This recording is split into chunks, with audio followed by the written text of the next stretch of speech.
All right. Good night. Good evening. Even good night. No, not yet. Okay, bye. Yeah. Yes. Yeah. This is so a little bit late. Yes, we had to do some patching, and the patch wasn't being nice to us. But we got here. We're here. We're ready to play some gear bars. I have Altani and BadGambles here with me. Hello. Hello. And we are actually going to get right into it. First match is going to be Dimitri versus Ashlynn. Now, I have a room code. It's a bit of a fun one tonight. I like this one. S65 M6. That's a pretty good one. It's a lot. It's a lot of M6. That's, yes. So let's implement some pings. Please join. All right, we are about 15 minutes late, so we'll see. We don't have too many people tonight, so hopefully we can get many people on stream. But you know, we'll play it by ear and see where we end up. No cut-off surprise patch times tonight to worry about. So yeah, that's good. It was just a little bit of suspense for the last tournament of the PR season. That's right. We had to speed run it. Yeah. Mm-hmm. Okay. Cool. And with that being said, I'm gonna hand it over to Altani and BadGambles here, and talk to you guys soon. All right. There has been a request for Jory to commentate. Well, you know, that was Dimitri asking that, so we're gonna have to say no for no particular reason. Because it's that'd be like bias, you know, Dimitri asking for who commentates his matches. Yeah. Can't be done. All right. So Giovanna versus the Bridget. Do not say Dimitri's name, I swear. All right. Ooh, a little bit of Just a little bit of them. I can't tell if there's a little bit of lag. Yeah, I was getting a little bit too, but I'm watching on the Discord. Yeah. I think it's just the Discord stream because they seem to be playing fine. So. All So right, Dimitri has been practicing. So it'll be interesting to see what comes out. Ooh, counter hit JH, but not much. Oh, nice jump over the option. Gets the 2D. No follow up on that though. Just kind of a little bit of poking back and forth. No big round-ending combos. Oh, as I say that, here we go. Gonna go through the wall with the super. Love to see that. Kill. I don't know if the Bridget has a safe jump. I don't know how safe that is. Oh, and the whiff on the command grab, but no punish. Good pressure in the corner regardless, but Dimitri finds a way out. Playing very cautious, doesn't want to just lose to a random button. The burst comes out. Ooh. Yeah, Ashlynn was just running in, trying to get that last hit, keeping the pressure up. Ooh, gold burst to start it off. This is going to be very spooky because of just the passive bonuses that Giovanna gets, the defense, the extra damage. If Dimitri is able to land a counter hit into the super, that's going to be a lot of damage on the Bridget. For sure. But Ashlynn just kind of juggling back and forth across the stage. Gets a nice counter hit on the approach, but doesn't get entirely stuffed out. Some geo pressure. Nice great counter hit. No super, but the life bar is now evened up. That damage was insane. Just a couple of hits and that's it. Yeah. Oh, carried all the way to the corner. This round has just been coast to coast to coast. And the far slash gets hit. Very good awareness to back up as that burst came up and just kind of throw out a long range option, not giving Dimitri that opening to get back into the game. Just play safe and touch a button. You'll probably get it. Especially when your buttons are like quarter of the screen. Yeah, I will tell you, my strings are not that long, so I don't know where she's getting hers, but that's insane. Those yo-yo strings are very long for sure. Bungee cables. Do you think that would work? Ooh, no. No, my knuckles are already... They hurt already just thinking about it. Fair enough. But I want to try it regardless. Ooh, great counter hit on the spiral over there. Not letting Dimitri get away with that. Ashlynn's had a lot of really good, just kind of small hits, stuffing all of Dimitri's approaches and just getting this kind of creeping pressure into the corner and building it into more and more. No, the super miss. That's quite unfortunate. But the life lead is there for Ashlynn. But this counter hit, could have been big, but caught by the DP. Just gonna keep it a little slower and gonna get hit out by the 2S. Yeah, Ashlynn is up and up on those spiral arrows. Oh, speaking of, a little bit of plus frame action. But after using the dog kick, you're minus as opposed to the arrow cannon. But it is slower startup, so it's pick and choose really. We got those mind games on deck. Absolutely. Ooh, 2K2D into the pressure. Ooh, nice wall break. Oh, doesn't get the super, but probably just wants to use the meter for neutral. Ooh, the 6P. Ooh, and the burst bait. That was good. Very good indeed.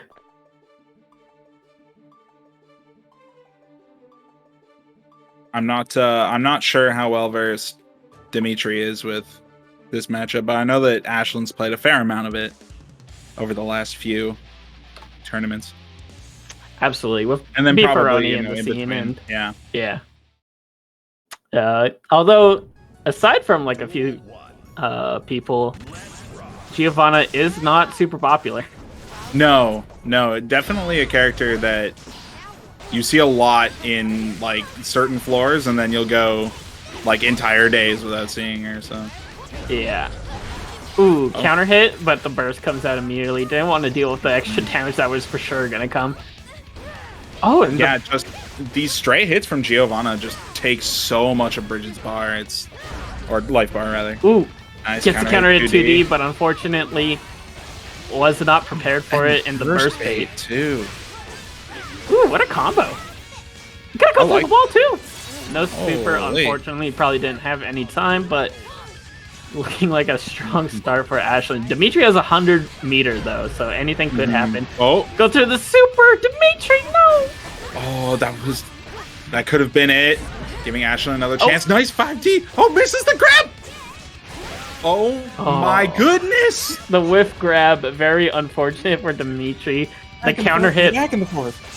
The counter hit put Ashlynn in a lot of hit stun, so she was not ready to be grabbed yet. Ooh. Just nice. drop down to get a little grab. Nice 2P to kind of interrupt that Bridget pressure and gets herself out. Himself out. Giovanna. Gio's at her. Yeah. Oh, DP get out. Is there a combo that breaks the wall here, or are you just going to go for the mix like you are right now? Oh, the 6P. Rock the baby. Nice grab. Just trying to keep at that distance. Not trying to give Dimitri anything. But this chip damage adding up. Burst back for Dimitri. We're going to see another bait. Here comes. Oh. YRC into not much else. Unfortunately, was in the air, so maybe couldn't get anything. Ooh, counter hit 5H is going to seal the deal. Damn. That was a good option from Dimitri, though, knowing that after the RC that Ashlynn was going to be going for that burst bait, so opted for something a little bit different. All right. I actually didn't even know you could YRC in that situation. Yeah, you can YRC as long as you're in block stun. A little bit of checking opponent connection. Connection has been lost. Not sure on which end, but you know. Someone won and someone lost. Oh, it looks like Dimitri immediately dipped out. And now we're going to get Bandwidth Keith versus GenoJack. I'm so Bandwidth Keith. Yeah. Notorious for his low bandwidth. Oh my goodness. He's got to take our bandwidth.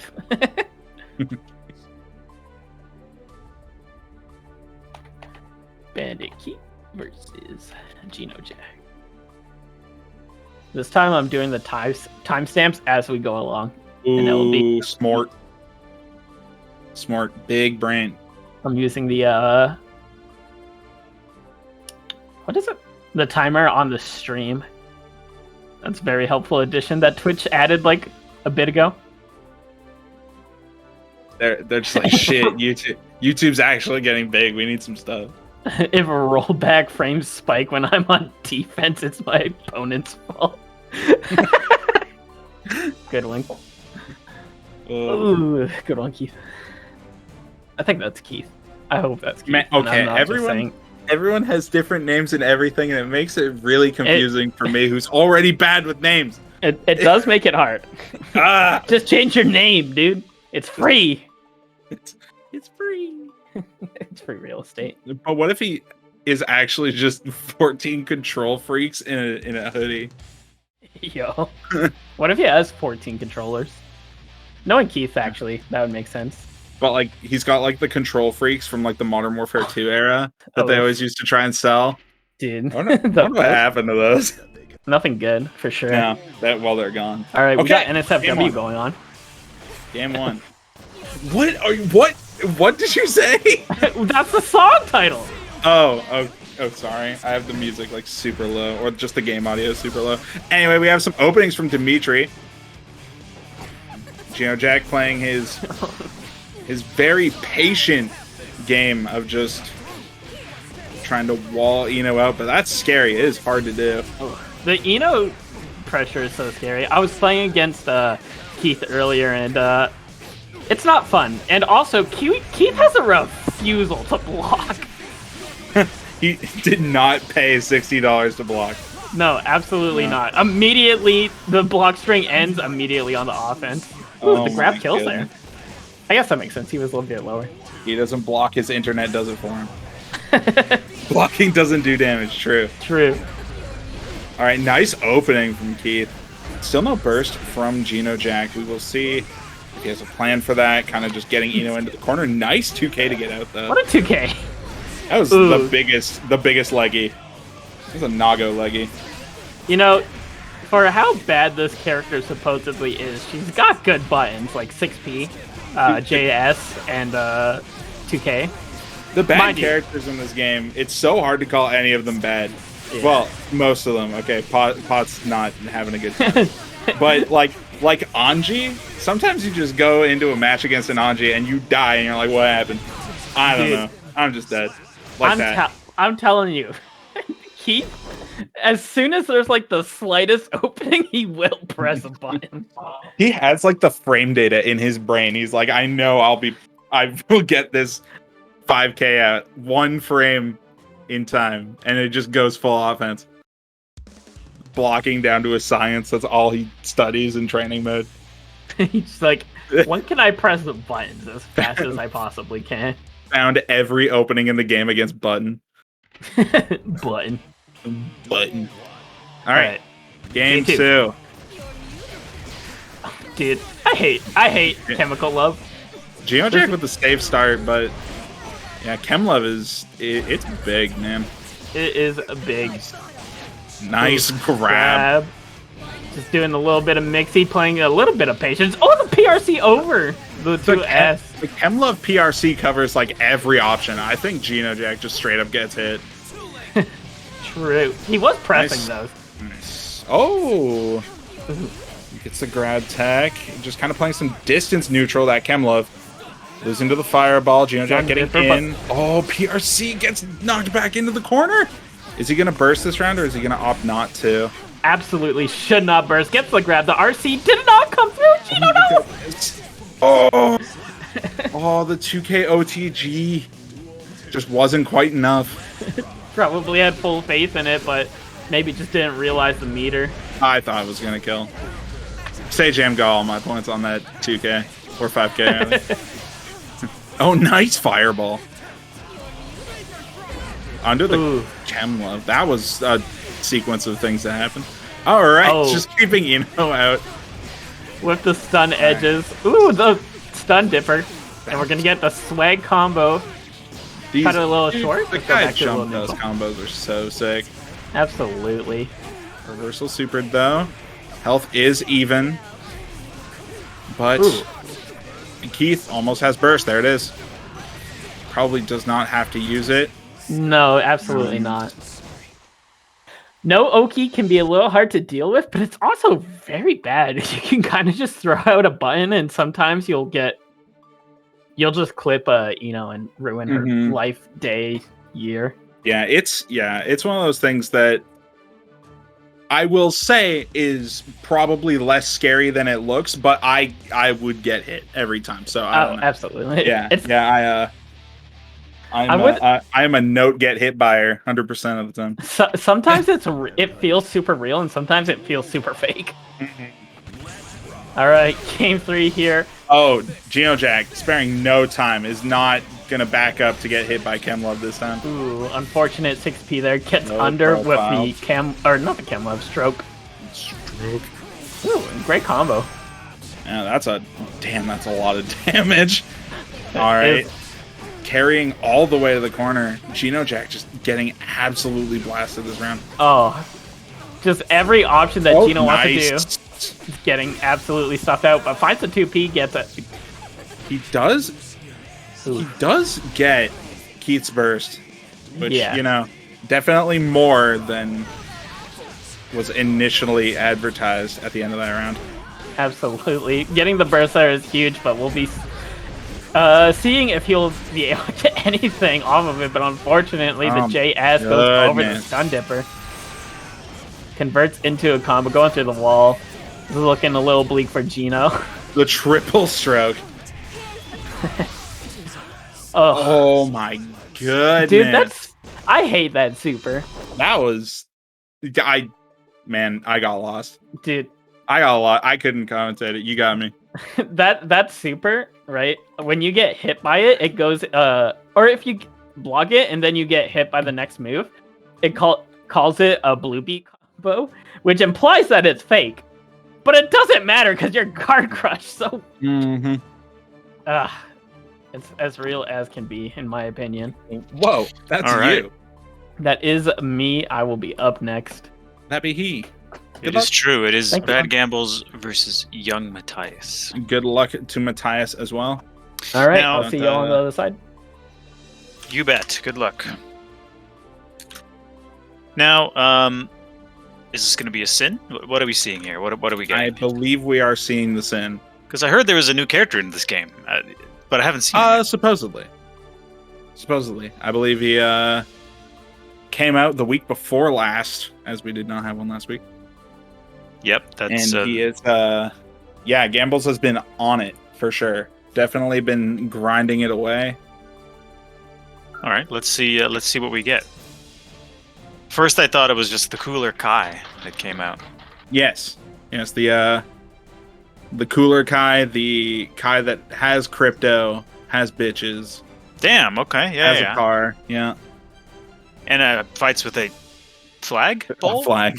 Yes, sir. Okay. No. I'm just making sure that I'm on the same page here. Mm-hmm. Mm-hmm. And of course, Mattius has kind of been hopping around a little bit lately, though. They've been on the Faust. Yes, I did see the Faust last time. At that point, I thought it was just a meme. I did not know if it was going to be a consistent thing, but it seems like it is a consistent pick. Yeah, Mattius has a very wide range of expertise.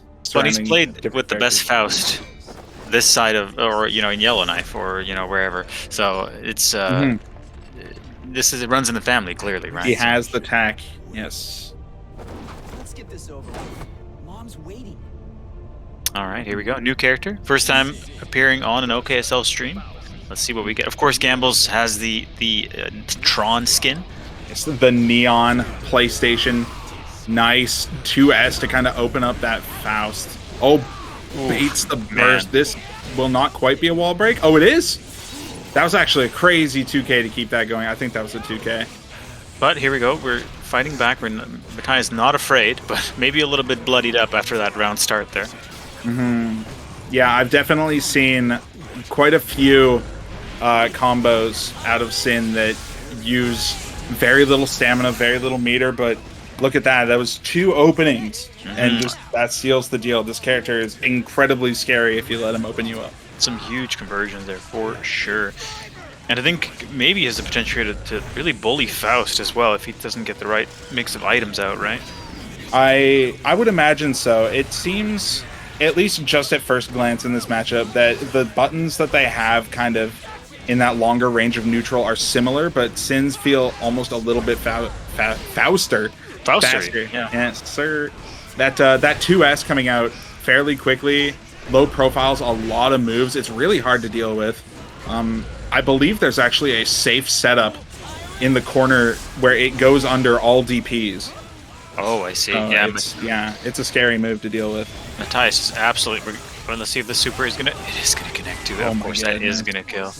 I think he missed the. I'm not sure if he missed it on purpose or unintentionally missed the strong hit on the Tyrant barrel to not break the wall, but he got the conversion anyway. Sorry, I'm keep cutting you off.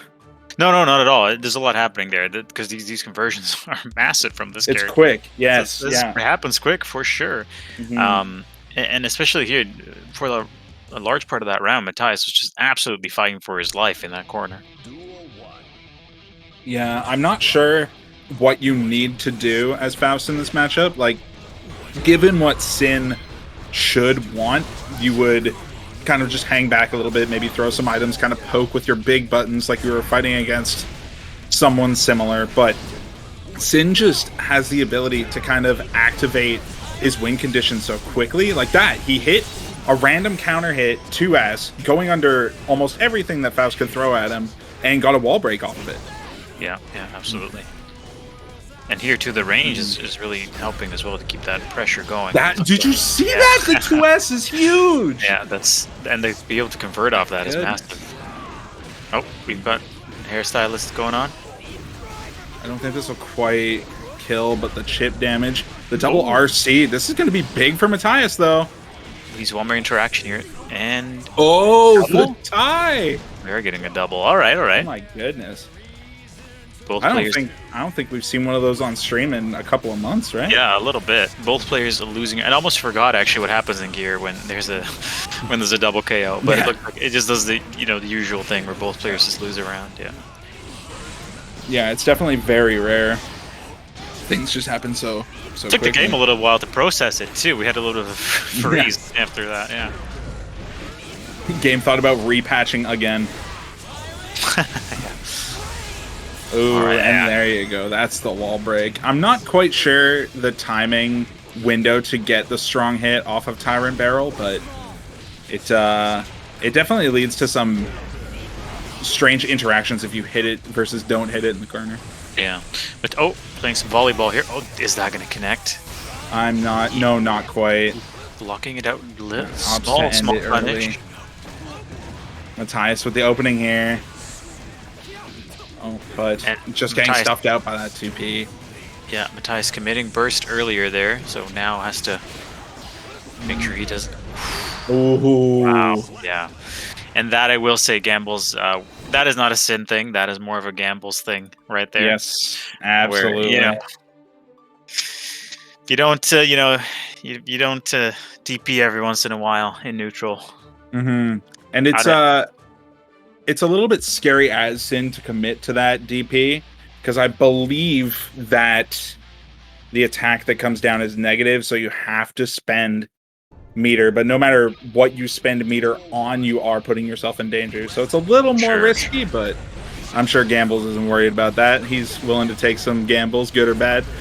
Well, there you go. Quite the burst. Yes, sir.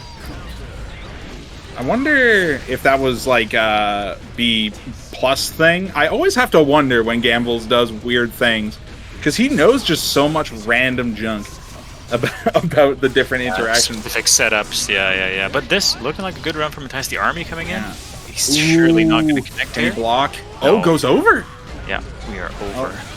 A little bit of connection issue, but that's okay. Looks like the players are playing it all right. Nice dash back mix up from Gambles. Oof, man. Oh, and that's it. Mattius needs to find an opening and quick. Yeah, absolutely. Is nice grab. This could be what he needs. Oh, and just too early on that, maybe even, but still on in wake up there. But Mattius keeps it going, still in the corner. Yeah, nice counter hit, just keeping Gambles where he wants him.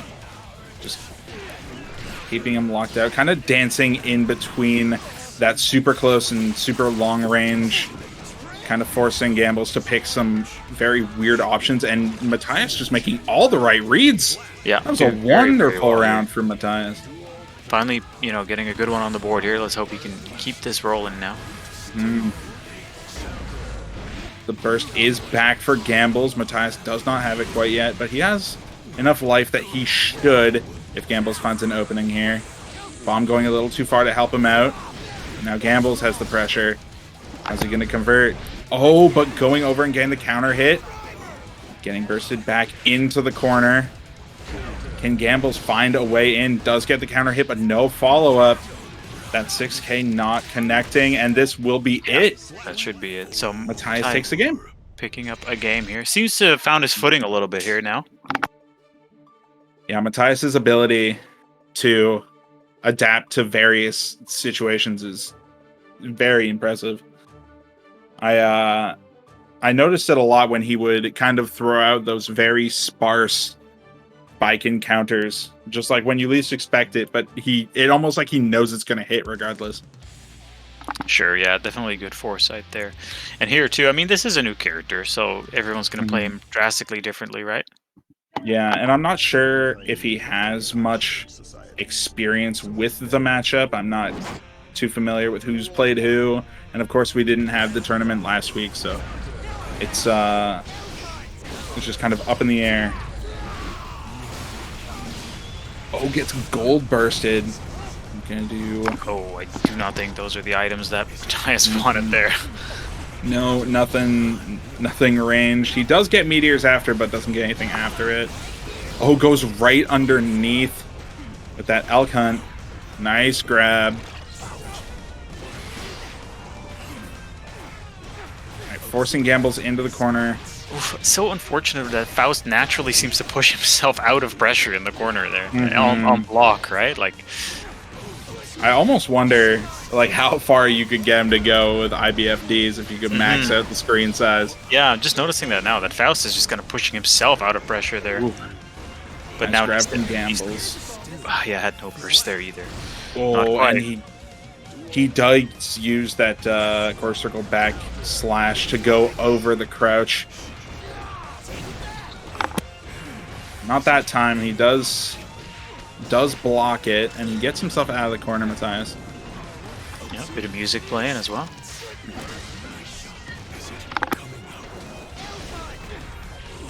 Oh, nice block from Gambles, and he does get a counter hit out of it.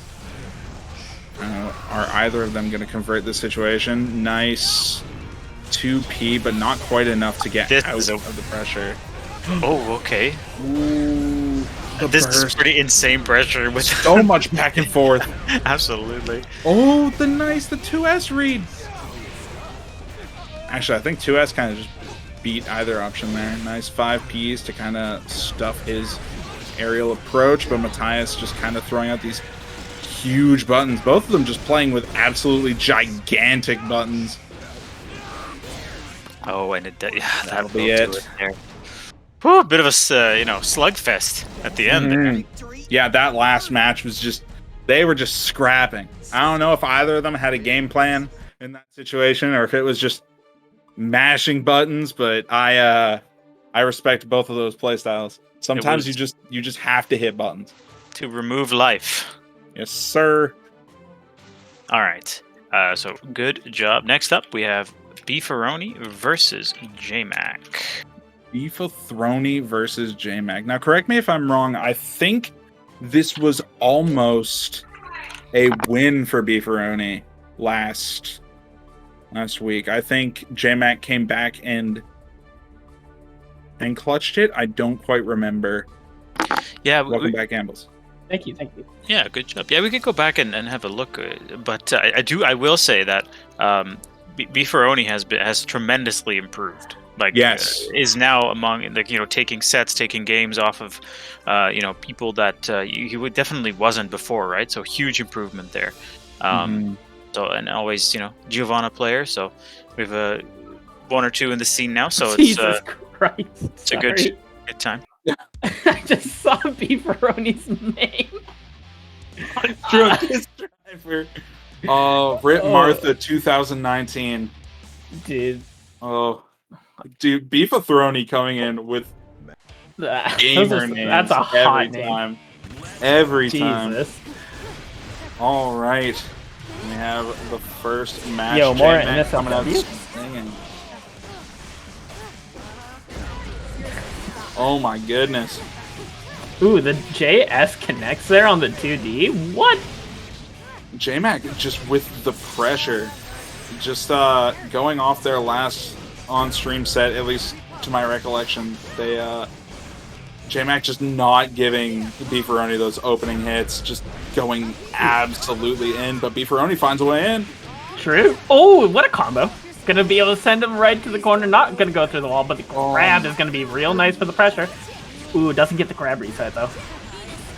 Yeah, he saw the positive bonus and did not want to be the round. Any of it, but that will be it. That Calvados. Oh, what a... Oh my goodness.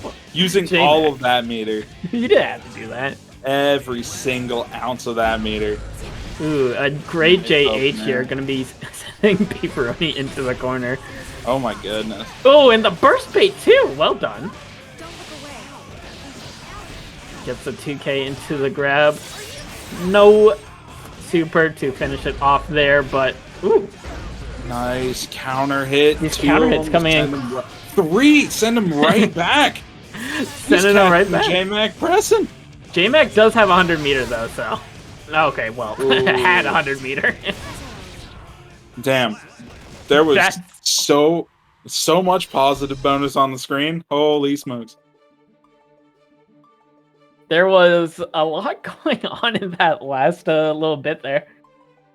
These two players they are slugging. They are not afraid to go in. Both of them with that Dimitri mentality. I did not sorry, not Dimitri. Keith mentality. I did not pay money to block.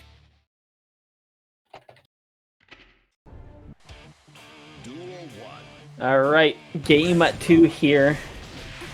Jmac had a strong game 1, but Beefaroni, no slouch. Had some good stuff, but unfortunately, nice ram. Yeah.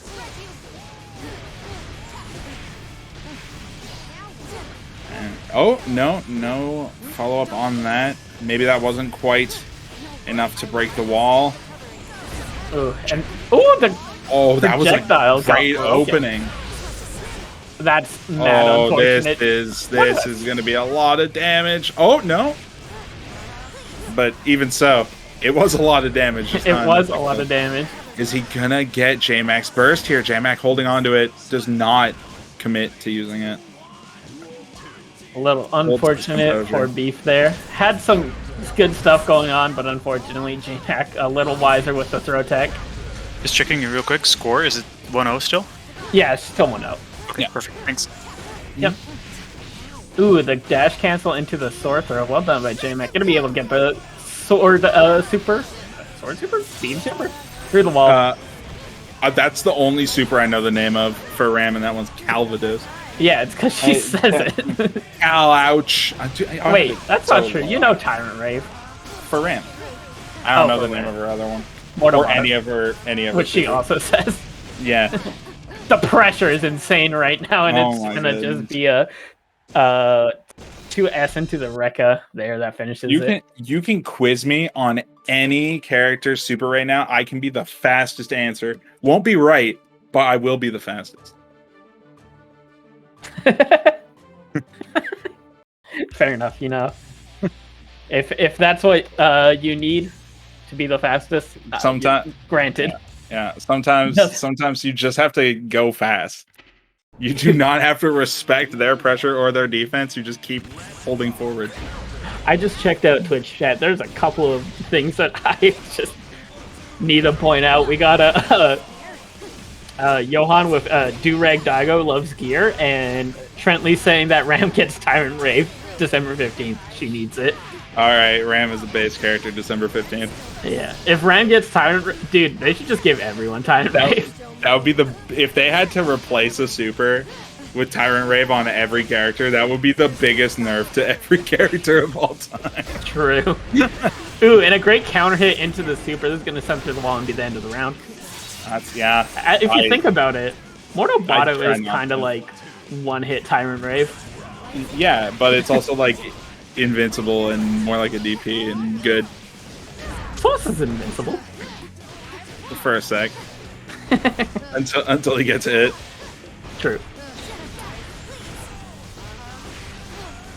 Alright, the pressure coming in with the Rekka into the sword toss. Gonna super out. I think Jmac's fine here. Yeah. Oh my goodness, that just hit him out. Even if if Jmac was pressing, the sword would have saved him too. Mortal Botto going through the wall. Not looking great for God's drunkest driver on this match right now.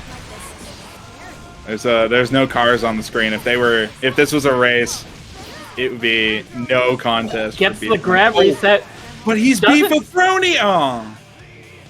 Beef! Just use your meter and go through the wall. He beefing. Jmac used all of his meter. Beefaroni's like, hell no, I don't need this. I think if there's one thing a lot of people can improve on, in general, is just watching your meter and seeing if, like, just RCing will kill, no matter what hit you just got. Man, you didn't have to call me out on live TV. Too bad. I'm calling everyone out.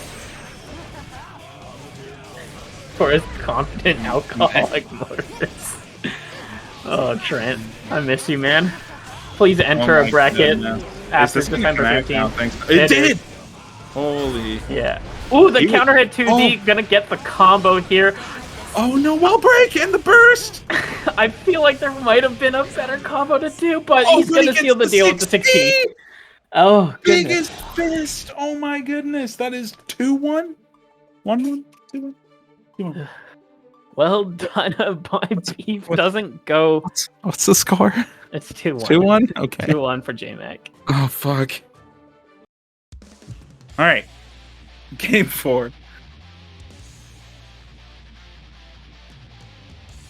Whew. What a set. Beefaroni has good stuff, but Jmac's just been wiser and wiser to every decision that he wants to make. Counter hit 2S. Gonna be the start of some big pressure here, and another counter hit 2S. Bursts out, does not succumb to that wall break pressure. Oh, nice interruption on that pressure. A great 2K, and there's a habit I'm noticing here that isn't working out too well for Beef. Is after his JHs, he's backdashing, probably expecting Jmac to do a grab. But it's been getting him punished every single time. I've also noticed that both of these players have just been getting a ton of just single hit 2Ks into just nothing, like just dashing in. Which it seems to be working out on both sides, but Jmac especially has been utilizing that 2K just to stuff whatever Beefaroni's throwing out. Absolutely. Gonna go through the wall here, and it's looking bleak on the PRC. That's Well it. done. 3-1 for Jmac there. That was some those were pretty good rounds. There wasn't too many just like complete shutouts. We had a couple back and forth wall breaks. But Jmac definitely looking very good this evening. Strong as he usual does. for sure. His play is looking just like his style, dripped out. So true, bestie. All right, so next up, we are going to have Sepradis versus Bandit Keith. Sepradis. Ooh. Yeah, right. Maybe, but Keith could have an opening. Sepradis has been on that WoW grind. True. That I think rep, the he's games... been farming keys. He's been digging dirt. He's been getting up all that renown. Is that what you do in the new WoW expansion? You Dude, dig dirt? not anymore. They nerfed the shit out of dirt. Well, Damn. kinda. I miss dirt. I can't believe dirt was not. I just want to dig dirt, man. But we shall see how consistent his flowcharts are.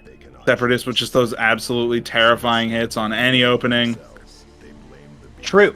Very true. It is It's scary. a max range 2p into a 100 health combo and you just die. Or I guess 100% health. 100 damage wouldn't be very much, I guess. That's a alright amount. Off a 2p? Yeah, that's not bad. I don't know what Jacko gets off 2p. I don't know. I don't know, honestly. Jacko even have a 2p? Yeah, it's like one of her best buttons. Oh shit. Alright. She can, when she 2Ps her little minion and you get hit by it, she's like +4. Yuck. Something good. Ooh, a 2D. Gets the hard knockdown is going to be bad. Bad Knit Keith. Bandit Keith's in a bad situation, but he suddenly takes the reversal. Ooh, the double jump used there by Sepradis and gets out, but ooh, counter hit once again. Counter hit. Oh, just absolute insane pressure. Sepradis finds a way out, but These double counter hits are going insane, dude. oh my goodness. Oh, the shield on the minion. Keith not falling for it. Ooh, Counter hit. counter hit into nothing. Not quite sure what happened there. What the all right. Insane offensive pressure from Keith here. Oh, gets the Sepradis 5K. finding his ways out. A little unfortunate there. Keith got a 5K instead of maybe wanting a 2K there after the super. But now Sepradis returning with their own pressure. All right, in the corner, burst available, but there's not much place for you to go. Unless you counter hit and throw him back into the wall. Keith did not spend $60 to burst. Oh my goodness, gets the counter hit on the super. Ooh, the reversal not gonna land here. I believe Keith is air dashing. Ooh, unfortunate. Maybe Keith is just not letting up, is not scared of what Sepradis can do. absolutely And not. gets Gets the around. overhead. Over under Keith doing that in real life.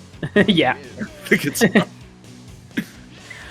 matchup looks matchup. like it's running at Yeah. 1.5 speed. Yeah. Check your stream. it is it feels like it's going incredibly fast.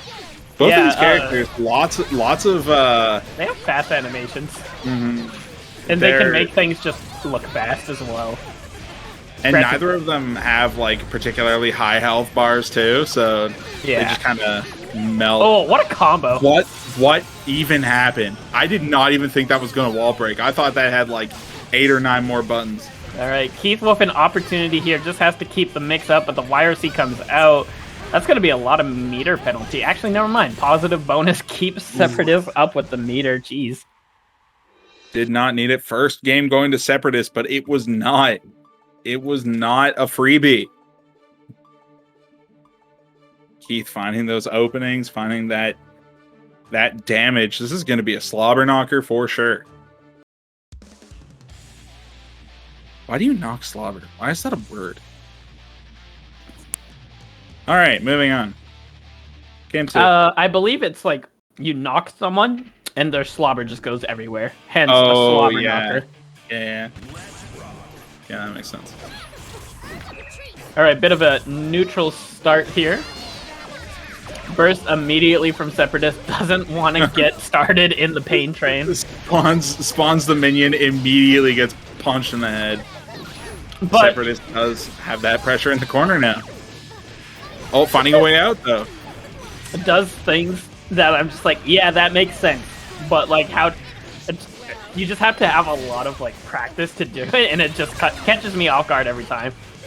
Yeah, Sepradis is one of those players that you see their level, and you're like, oh yeah, okay, but that's all real. Oh, That is all very, very real character experience. that minion kick on the air dash was insane. That Not gonna kill. Damn, Jam just double won all my points. Nice grab tech. Oh, finding the chemical love, kind of pushing back. PRC's away, but gets the minion throw. Dude, the minion throw, a little silly. It hurts.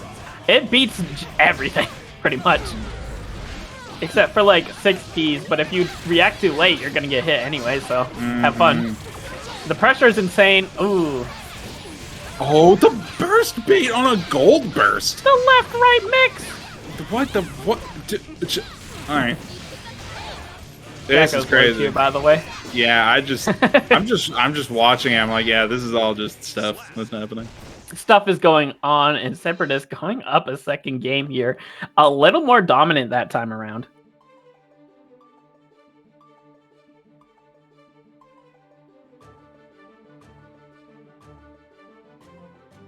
All right, gonna head into game 3 here. Will Keith be able to grab another win or not?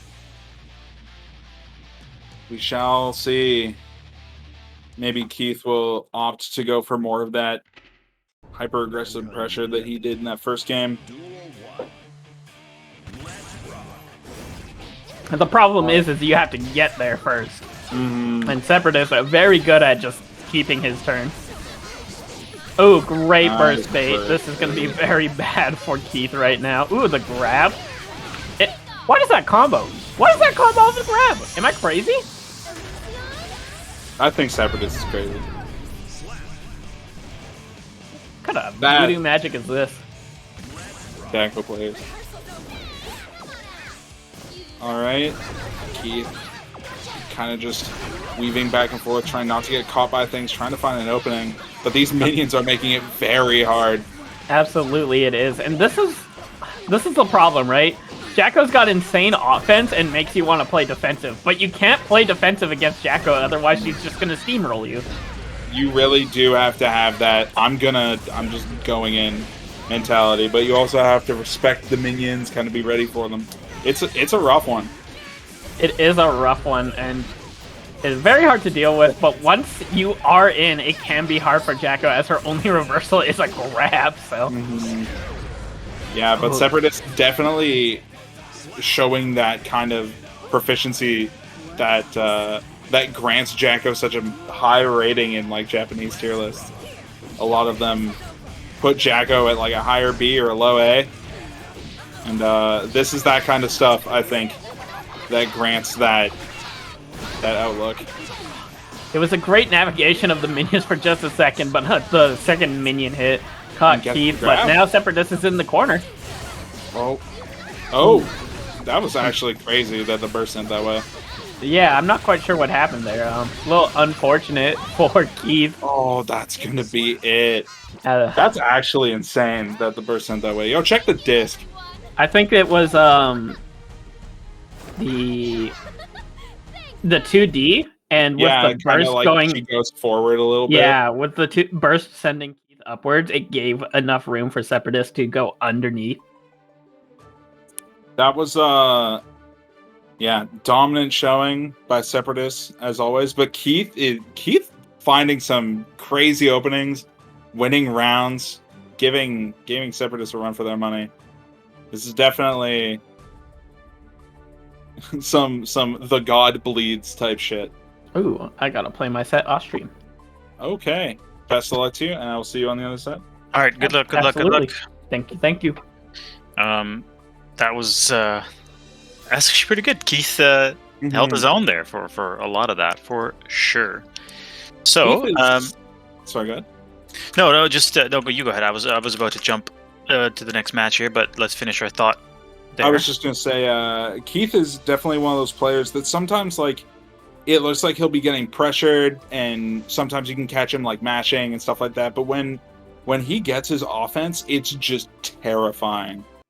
Like he'll hit you with some crazy high-low mix-ups. He's not afraid to get like a straight throw mix-up involved. He's fairly proficient at using his guard crush super. It's always fun to watch Keith play. I agree. Especially, well, I will say one thing real quick, is that he obviously switched off of the Potemkin. Which, okay, do what you got. Respectable. Anyway, we're in here. We have GenoJack on the patented Kai and Ashlynn on the Bridget. I like the skin actually on the Bridget. Mm-hmm. GenoJack picking the traditional Kai, as he always does. Absolutely. The man knows what he likes. Yep, It's nothing Kai. wrong with that. And here we go. So very, very patient and a good block there on the DP. Of course, Geno, master of the run-up, dash-up DP. Yeah, that's what the D stands for in DP, is dash. That's Yeah. correct. I believe that is indeed true. We'll check the fighting game glossary in a minute here, but I'm sure that's what it will say. Good Nice conversion here, reversal. yeah, by Ashlynn. Really, really patient here. Like Ashlynn playing this matchup really, really. Oh, it does get caught there. You've got to commit some time, right? That's the thing. But overall, Ashlynn playing a really patient game here and kind of maybe even knows that Geno can go for some of the risky options, right? And looking for the DP punishes. Yeah, she has that kind of way of kind of throwing out her attacks almost at like distances where she knows they may not necessarily hit, just kind of looking for that bait. Very smart play all around. Oh, Yeah. catches GenoJack going for that 2S. Ooh, Not quite the wall break. Yeah, Ashlynn just got pushed out of range there, but right back in there to Yeah. finish up that round. Very nicely done. Yeah, and kind of That's just fishing. right back. Bridget has pretty good conversion, I feel like, off of the long Ooh. counter hits, right? So Yeah, Bridget definitely finds those kind of just like stray hits and will either whittle you down or maybe even convert into a bigger combo. But GenoJack trying to kind of assert pressure and not let Ashlynn get any of those situations, but Ashlynn will get the wall break. Super comes through. a pretty good amount of damage here, yeah, and the wall break. So we are looking at a positive bonus. First on deck for Geno. We'll see how and Very if he nicely decides done. to use it. Nice kind of wall switch. Oof. Oh, does not get to use the burst. Bit of a switch Ashlynn up taking here game from one. switch up here from Ashlynn for sure. Much more aggressive now, and game one in the books there. It was yeah, very good. Kind of just like trying to keep those openings, waddling back and forth, just a bit outside of 2S range, trying to catch some buttons. But GenoJack also finding ways to get in there with those stun dippers. Not very many stun edges that match, but obviously Bridget has tons of ranged options of her own, so it's kind of hard to find decently spaced options. So we shall see what GenoJack opts to do in this game too. Yeah, so far I think Ashlynn coming in with the more well-defined game plan. Let's see if Geno can could sort of come up with answers to it. Great start so far, though, from Ashlynn here. Oh my goodness. Word. Okay. That was a wonderful conversion off of just a grab. You didn't need that life bar, did you? Oh, gets the reverse hit. yeah, and almost converted off of it. Just missed it, but still in command here. Oh, early, like, good burst there, I think, to keep the game. Yeah, there we go. ERC's out, but just getting juggled back and forth. Whew. Ashlynn just kind of finding all of these ways in. This is some left-right sauce from Ashlynn here. Ooh, very good opening from GenoJack. We'll see if he can get a combo out of it. Oh, GenoJack's combos are so scary. Yeah, this is tough, and I think we're gonna. Yeah, the DP is gonna take that here. And that's what I was meaning to say. GenoJack, definitely one of those players that has so many variable combo routes off of like red RCs or even just like stray hits. It's almost one of those players that you have to play like Ashlynn's playing because he just gets a combo like that. And Sure. now, yeah. not a player that you necessarily want to scrap with. GenoJack finding game two. Oof, and with a perfect too. Very, very decisive answer to that first game. So game two going Geno's way here. This is a bit of a it's very back and forth. Both players getting showing some sauce. Like in that last game there, even though Ashlynn didn't quite come away with it there, it's still a ton of good mix, like good decision making. Geno's in the air, so yeah, and that's definitely something that Ashlynn's strong at, and something that you kind of have to do as Bridget being a lower health, lower damage character with those ranged options, but definitely needing to just kind of keep those reads on deck and hope that you make the right decisions. Getting the early burst. GenoJack now has these opportunities to go in for tons of pressure. Good mix there. Gets the 2D. Oh, and this is just a couple of hits. And Ashlynn's only at a good 25% health. This may be it. No burst here. This is going to be tough. Quite. Yeah, burst will not build.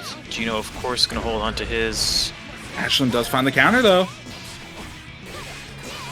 Geno. There we go. Okay. Oh. Yeah. Just fishing one. It's a one-touch situation there, right? So Geno will oftentimes find those and strike true. Ooh, big counter. Nice counter hit.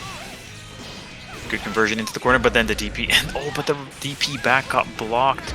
The DPer knows the mind of the DP. Yes, that is the. That's it. It's this little voice in the back of their head. Oh my goodness. Oh, the double jump dust again getting stuffed out.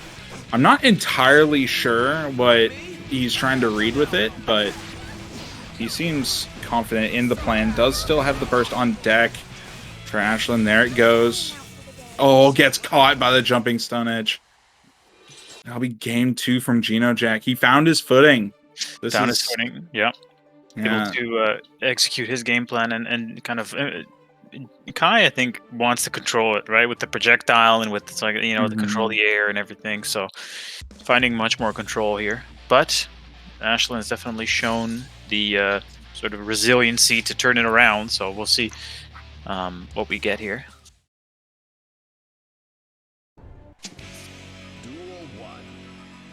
Let's see what the players opt to open with. Nice, finding the counter hit. Yeah, initially pretty conservative round start from Geno, but then still gets caught by the follow-up there. And now we're in the corner. Let's see. Not seeing a lot of command grabs from Ashlynn coming out just quite yet. Maybe waiting to pull those out, or maybe just not seeing opportunities to really exploit those against Kai. Yeah, the last match against, I want to say Dimitri is who she played in round 1. There was a bunch, but she's not finding as many uses for it in this match. I'm not sure if it's a Kai match thing or if it's just not as many spots. Geno does find the openings, though. It's so scary being on the receiving end of those Kai combos. But Ashlynn does find a way in, keeps Geno in the corner.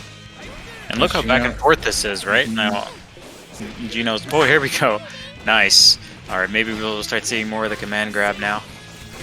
And if he follows suit with the previous matches on this round, I doubt he'll commit a burst to this first round and just hold it for second. Yeah. But he may not need to. That would be wise. Ashlynn committing the burst there. Geno now kind of knowing that he could get in there and finish this up. Ooh. Still holding on to the burst. Still holding on to it. If this goes to round 3, which it will, Ashlynn may get enough for a third burst. Ooh, that would be a late, but yeah, potentially. Could come in clutch in the end there for sure, which is really when you want it. Oh, he gets that second jump D. I see. I was going for nice with the cross up again. DP's out. The counter hit taking Kai all the way to the corner. How will GenoJack respond to this pressure? Oh, space is just a little bit outside. Beautiful spacing. There's the command grab. Finding just a couple hits. The wall break, not quite enough, but so much meter on Ashlynn's side. That'll be it. That's a 2-2. We're going all the way with this one. Very nice. Game 5 situation.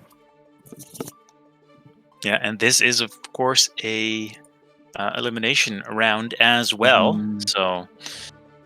Can't say that... Oh, right. Yes, yeah. I guess Ashlynn played their second game off stream. Yeah, against Sepradis there. So, yeah, this being an elimination round, Geno taking a little bit of time here.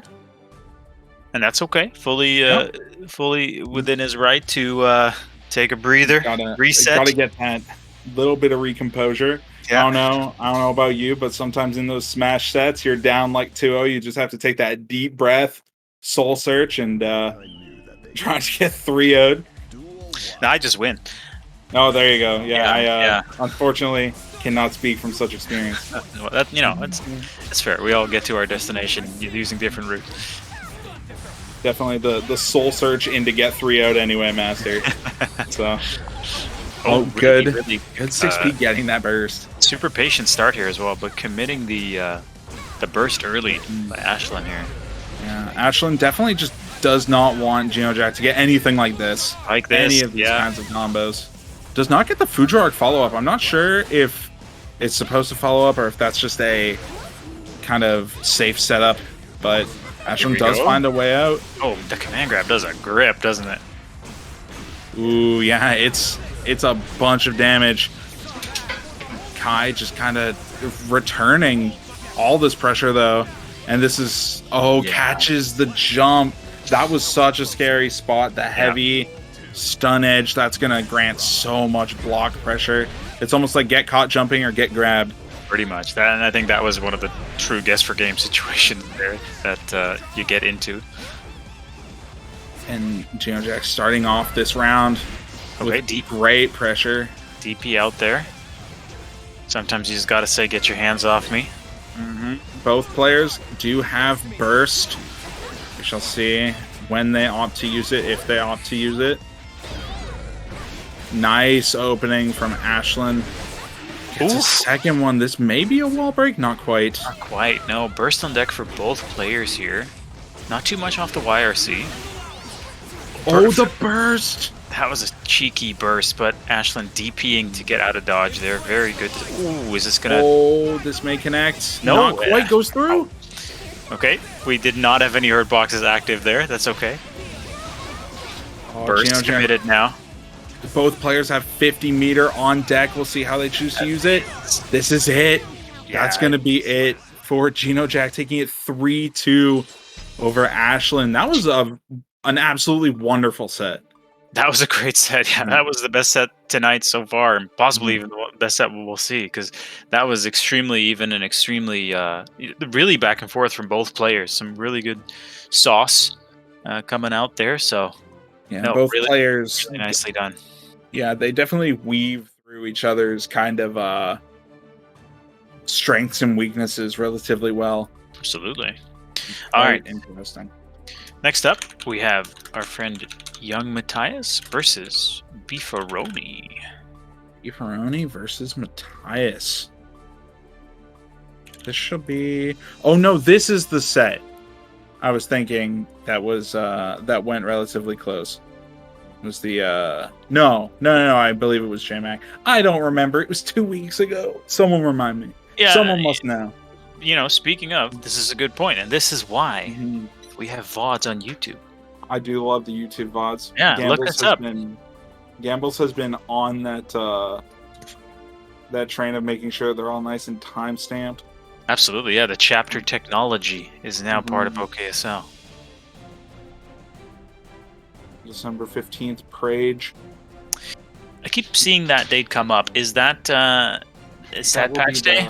Yeah, that will be the Winter Balance patch day. Oh, whoa, no. Oh, yikes.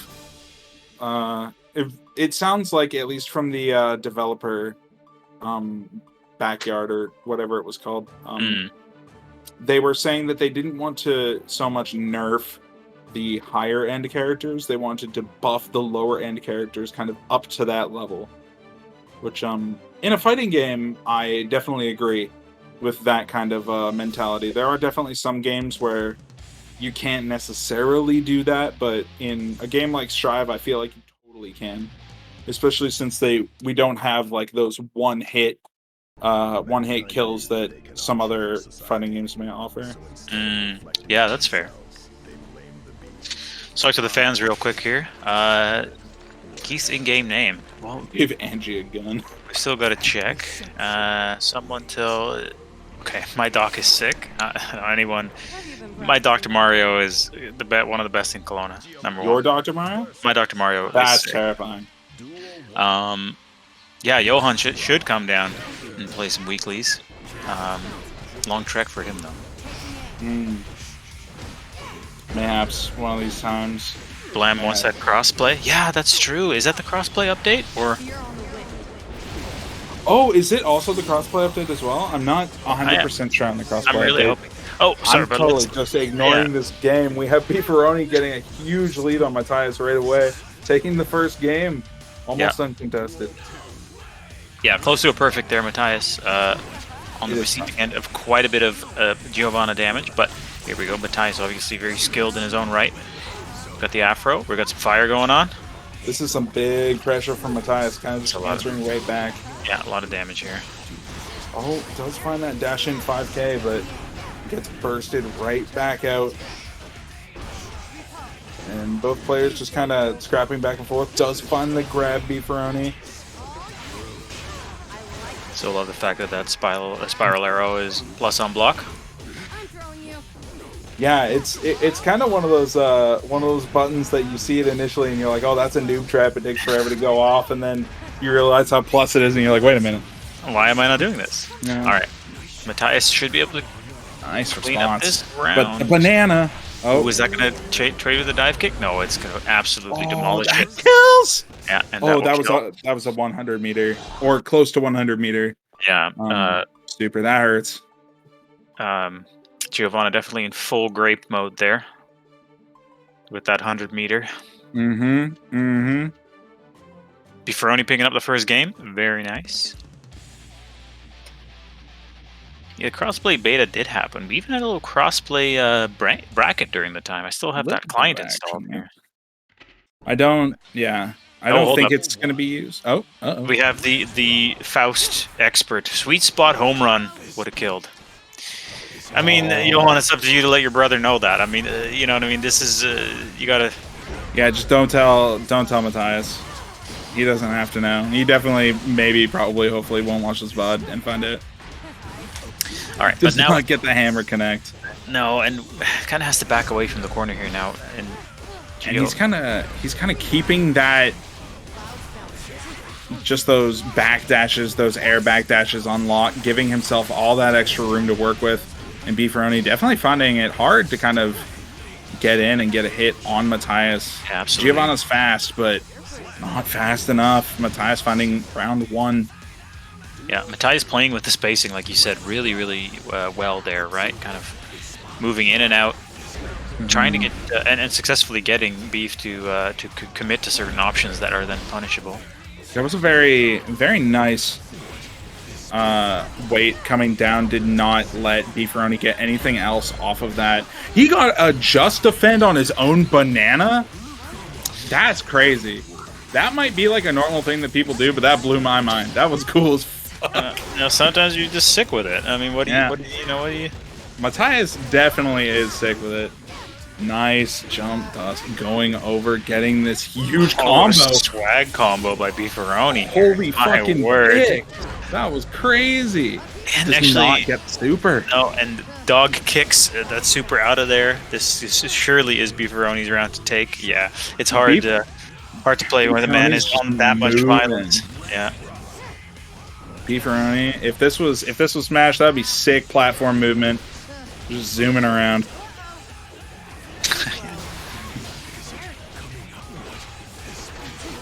Ooh, awkward interaction there with Faust kind of hanging out above Geo, but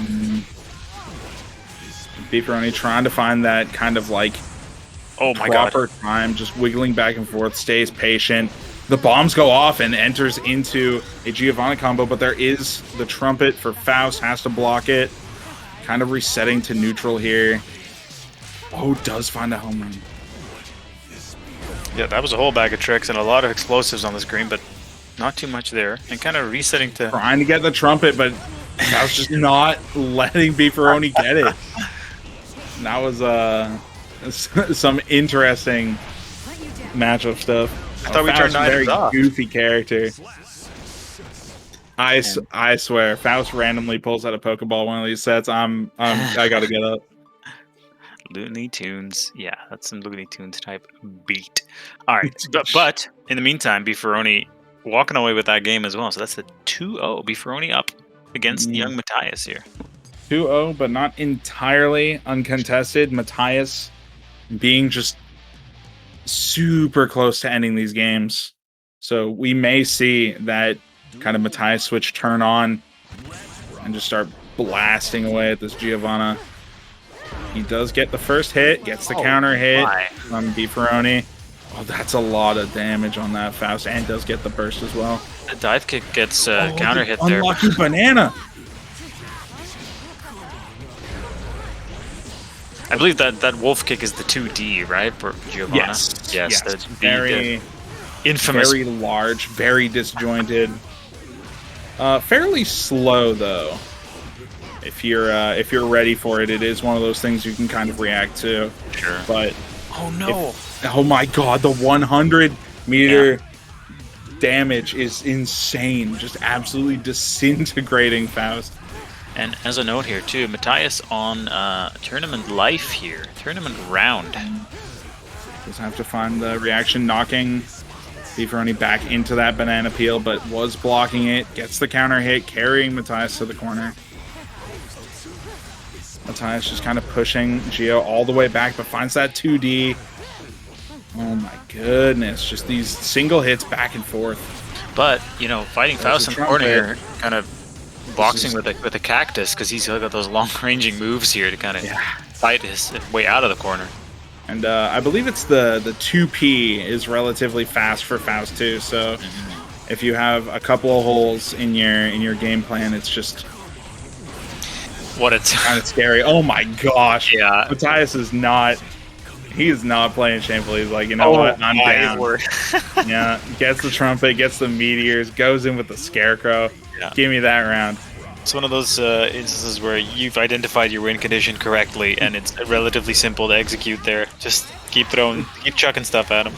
That's almost like kind of what I thought he would try against Gambles on Sin, but Sin does have that incredibly long range, can't quite do it.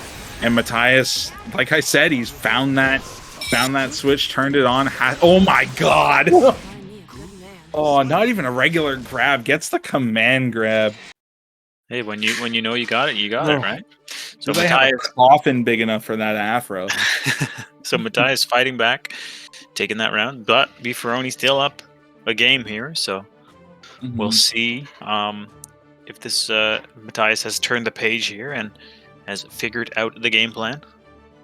As someone that lives a little bit further down the valley, hasn't really learned the faces of people very well, I like to imagine that Beefaroni has hair similar to his character's hair, just stands straight up like a box. Oh, it's his lobby character. How he lives, yeah. It's who knows? True, yeah. It's almost like it's a crazy headcanon. I don't want to spoil the magic. All right, a little bit of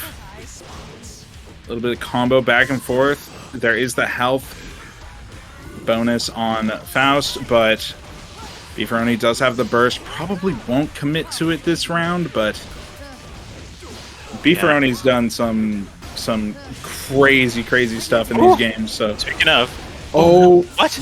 Oh, not quite enough, but that's so much damage. Still has the 50 meter. But I believe that was entirely raw too. I mean, Beefaroni just went for it. Yeah. A full meter now on the side of Beefaroni as well. Okay, burst, and he very does nice. Commit to the burst. He has 100 meter. That life he has. Oh, I was just gonna say that life he has is more than what it looks like. He's got so much defense and does find the 2P to win that round. Yeah, you're absolutely right. I was expecting that dive kick to absolutely take the round there. Oh my, what a... Oh, good opener on this round. There is... Yeah, here we go. Oh, does not get the gold burst. This is not looking great for Mattius. Let's see if we can right this ship and quick. Oh, positive bonus on Beefaroni, but he has to find his way in first. Throws him opposite way, does not want him getting that trumpet. And he opts not to get it himself. Just kind of keeping Beefaroni out. 100 meter, gonna be hard to kill this Gio. And any hit could spell death. The trumpet coming for Gio. The 6P, the anti-air. Oh, but gets grabbed back into the corner. Yeah, into the corner now. Let's see what we can get. 6P. version of this. And Oh, and that'll be it. bit of a missed guess, I think, by Mattius there. And Beefaroni will take that 3-1. 3-1. But yeah, Mattius definitely showing that he's got that. It's crazy. Like, Mattius and Gambles, they just pick up these characters and come in and just beat ass. It's like, all right, whatever, cool. Like, you guys are nuts. I'm just gonna stay over here with my level 46 main. Leave me alone. We call it a character specialist, right? Loyalty. That's what it's about.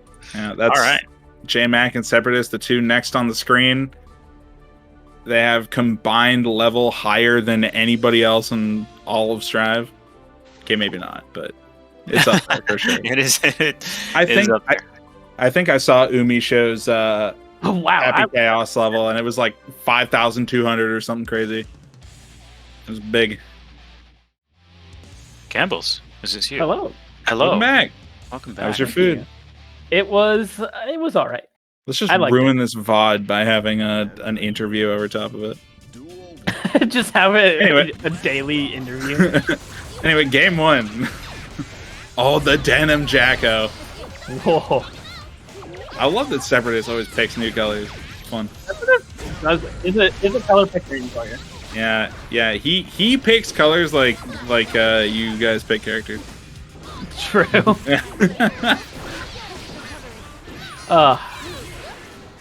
Why are you? Man, I hope Sin gets good. You're already good. Don't worry about it. I don't know how your game went off stream, but holy no, it was smokes. more of a me issue, I think. But there's just some moments where I'm like, damn, Sin sucks. He does seem to have some pretty big holes in his pressure, but Ooh, great grab. yeah, that was a wonderful reversal grab. Also, Jmac taking first round. This is a very strong start. Nice. Ooh, not gonna go for the super. He wants to save that. He knows that there is the burst on Sepradis. He kind of wants to have his own resources, I imagine. Going into oh it. no, the RC back fucked him. And the BRC is gonna be a great start for Sepradis. This is scary for Jmac. Yeah. Oh, got caught pressing. Not all right, quite well, the you're round back in long. neutral with 100 meters, so you're going to be looking great. Ooh. All right. Nice. I was going to say, he does have the burst kind of advantage, but he did not need it. Game 1 going to Jmac. Very strong start from Jmac there. A little bit of a slip up at the end there. Let Sepradis get a wall break, but had 100 meters, so wasn't too bad of a position, to be honest. Mm-hmm.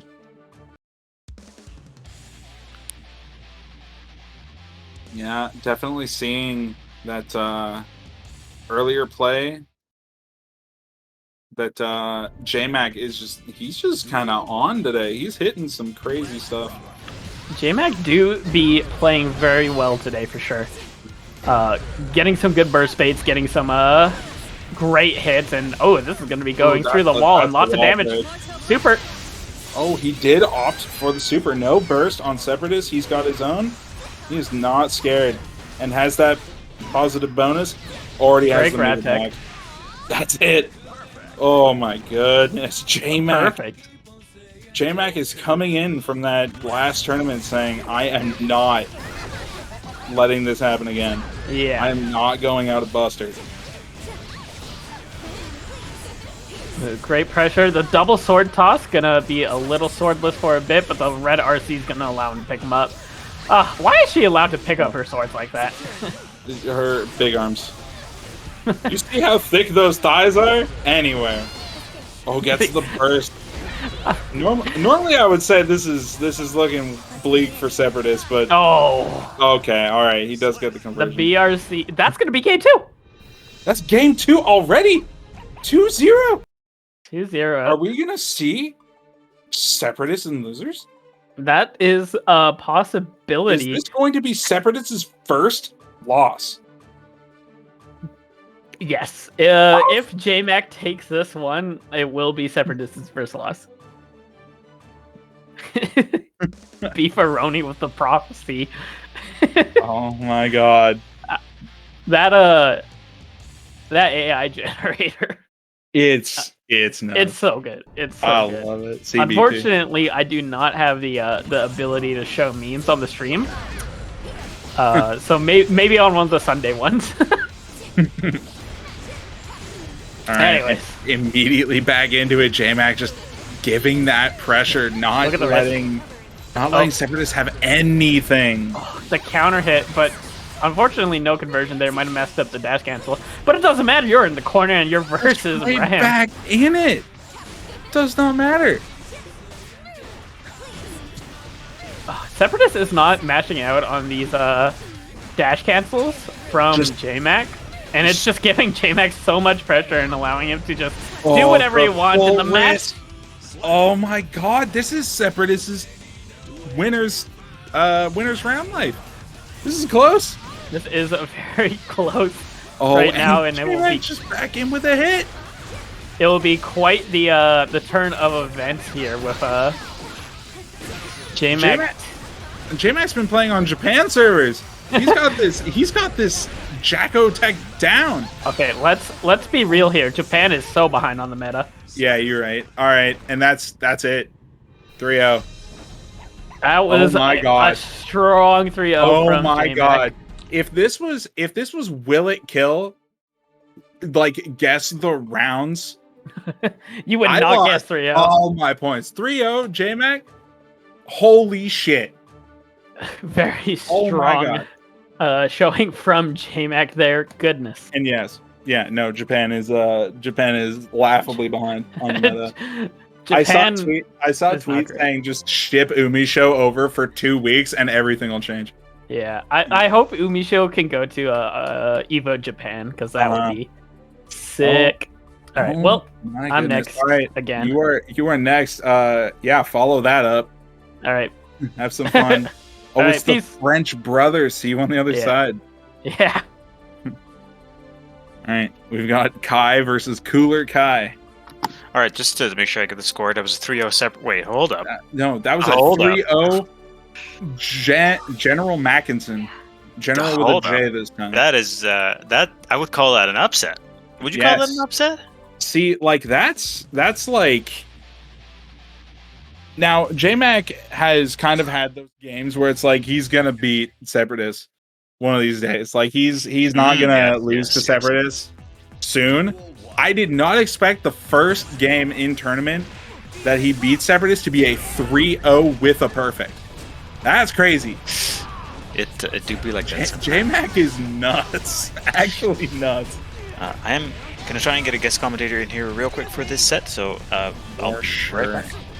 Alrighty. Okay, so we kind of have those exchanges. Nice opening from Jmac, catching between those DP hits. Finds the right RC combo. Will this be a wall break? It does get the wall break. Hello, Matthias. How are you doing? Good. Good. 0-2, but that's pretty good.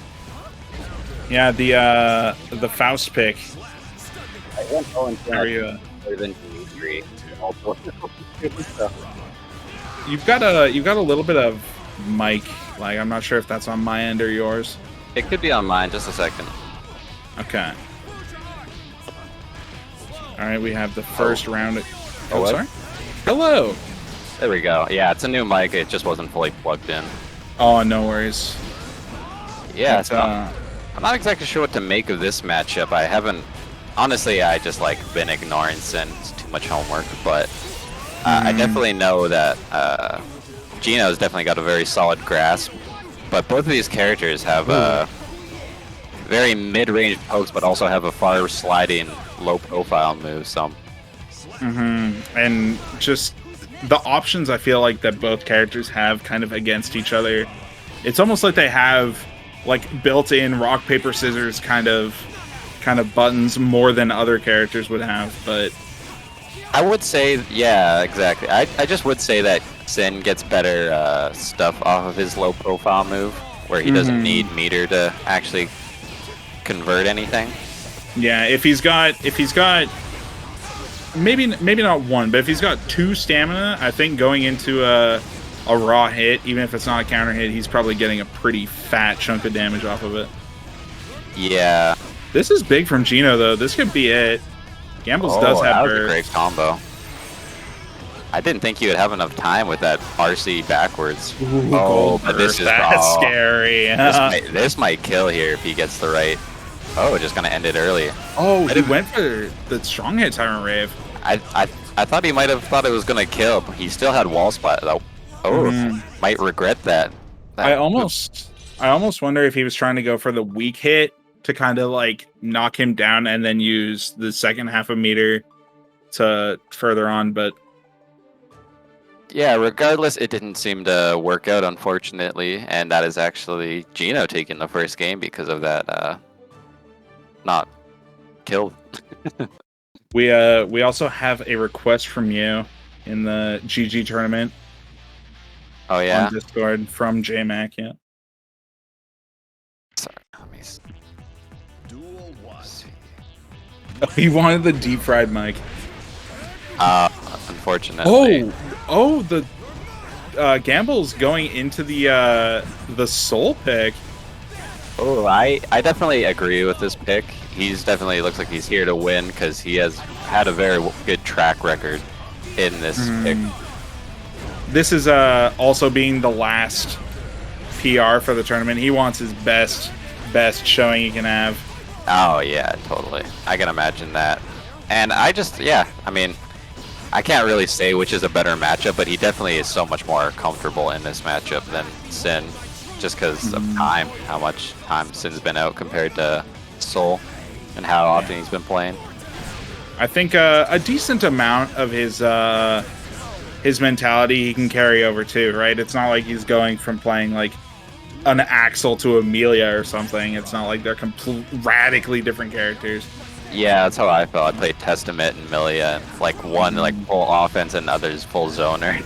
Yeah, I remember when you first picked up the Testament, I was wondering how it would convert over. I do recall it being relatively smooth, but I played a lot of fighting games, so switching over characters is not too hard for me, but I definitely would be warming up in the training room instead of like, mid-set.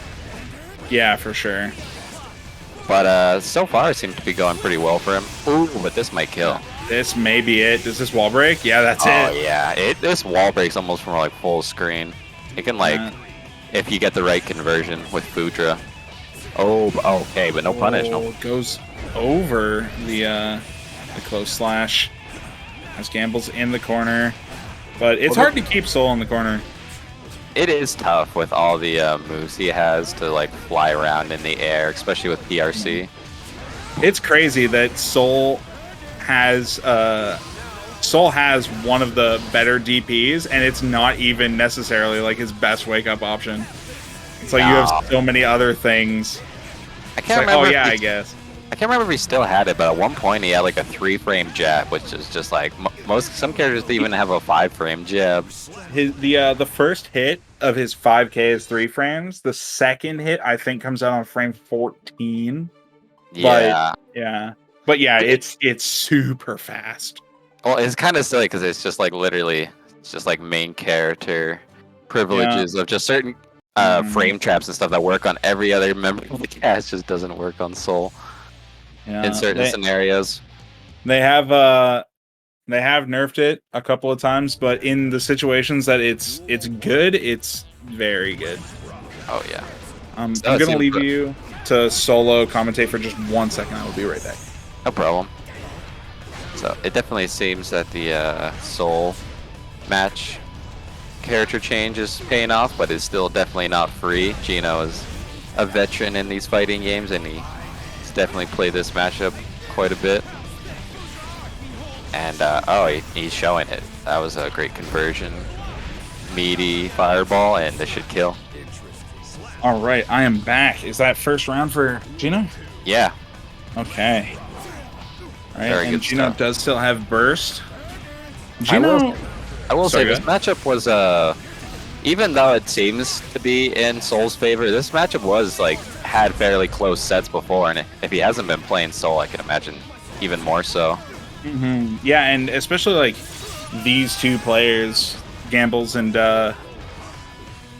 and GenoJack. Yeah, they just kind of had this back and forth, and I don't know if it's just like the way that they play against each other, or that was a crazy jump D to open Geno up there. Yeah, that was wild. I almost feel like just because of the way that they like know each other and the way that they play each other, Gambles almost goes for more just absolute batshit crazy things, just out of like, I don't know, whatever vibe it is, but it's always fun. You expect him to be at 10, but he cranks it up to 11 out of nowhere. Yeah. And and then sometimes he'll just have a little bit where he just does really safe options, and it kind of makes Geno, expect such weird things that he can kind of get away with overextending like 6 far slashes or something. Yeah, Gambles kind of has this almost like this switch that he doesn't necessarily hit all the time, but where he just kind of like buckles down, focuses up, and goes into the zone, and it's so hard to beat him when he's in that zone. Yeah, that being said, Geno is actually on game point, if I'm not wrong. It is, yeah, I think it's 2-1. It is 2-1. Yeah, so let's see if Gambles can activate the gamer mode. We shall see if he drinks that Mountain Dew. Yeah, he's dry scooping G Fuel. You bet. Oh man. Gets the right off the early bat. pressure, yeah. Okay. Risky bandit bringers. If you do block it, it can be right there, punishable. Yeah. But he's still still showing them he's willing to do it. So I think he's waiting to see a big conversion. And GenoJack not falling into that Fafnir close slash. This is a ton of damage. Oh my goodness. No wall break though, not quite. No. Off raw, it's about mid screen, but if you do it off with Foudra, it can almost go full screen. It's impressive how far it goes. Either way. I would like to see potentially, I don't know exactly Kai's options, but maybe a better punish off the bandit bringers. The bandit bringer, you kind of have to throw out something relatively quick to kind of catch it, but you can get something kind of like that, like a DP. I'm not sure what Kai can get off of his 5P, but Campbell's doing the approaching teabags. This is exactly what I'm talking about. He will just go for stuff and hit buttons that don't matter. And the HMC. Oh my god, dude! Goodness. That was disrespect on another level. Oh my god, it's 2-2. I didn't think that would work with Foudra being airborne, but that was a cursed interaction. Poor Geno. Yeah, I'm gonna have to remember that. That's really funny. I've also been playing more Sin, but that's so funny that works. Oh my god. Yeah. That's oh my goodness. And just like that, it's 2-2 last game. That is 2-2. Geno's gone. Oh, he left. Geno's out of here. Geno, come back. You're not done. Oh no, he's on a training arc. Geno, come back. He's already fishing. He went for a run. It's like those old chess games where like grandmasters would stand up and like go for a walk and come back in the middle of the game. That's what he's doing. Yeah. He's icing Gambles right out. Oh goodness. I don't blame him after that. That was disrespect like we have never seen at the hyperbolic time chamber. No. Goodness. Yeah, Geno, please. Geno's soul searching. Geno, please. Jmac has finals. Oh no. We need to finish this tourney. Geno. Oh. He's just gone. Geno punching the air right now. Oh goodness. Can we run a poll? Is Geno coming back? Oh man. Okay, if I got hit by spam teabag into HMC, I might just leave the setup too. Oh my goodness. That is unplug your controller, walk away. He's on. He's gone. He's dead. He kicked the router. Go play for him. No. I'm gonna let him do it. Geno, tag me in. Dust does well against Salt. Geno. Someone called him. I think he literally left. He's dead. He's dead. Oh no. Geno. Where did he go? Oh no. Oh my goodness. Oh. Oh man. I wonder what happened to him. He's driving out there.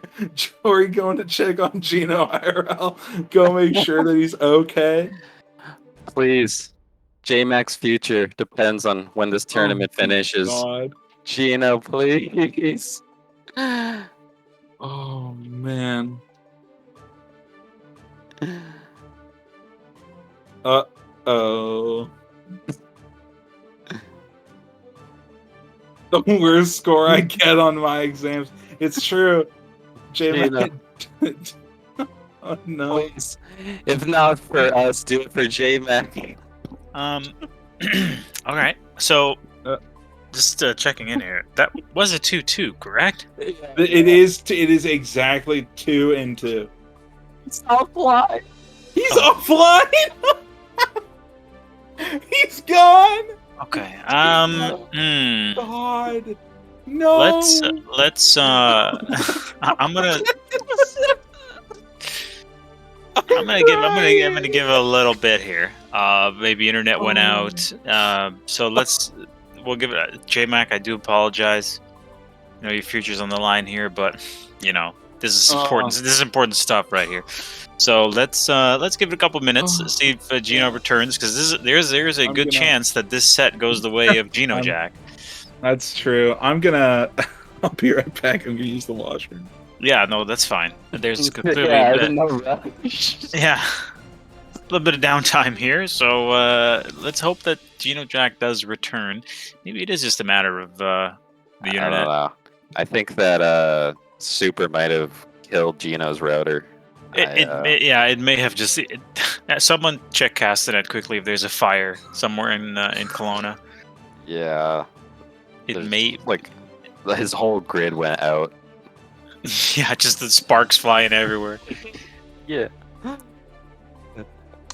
Okay. Goodness. Yeah. So needless to say, we can't wait forever. But we will give Geno a minute or two here, and if not, we'll run the other set. And then if it truly becomes an issue, we unfortunately will have to be looking at a DQ. But that is something that I don't want to do. I would definitely not like that. That would be a horrible way to end it. Just all right. I'm back. I choose to believe that GenoJack's just having something.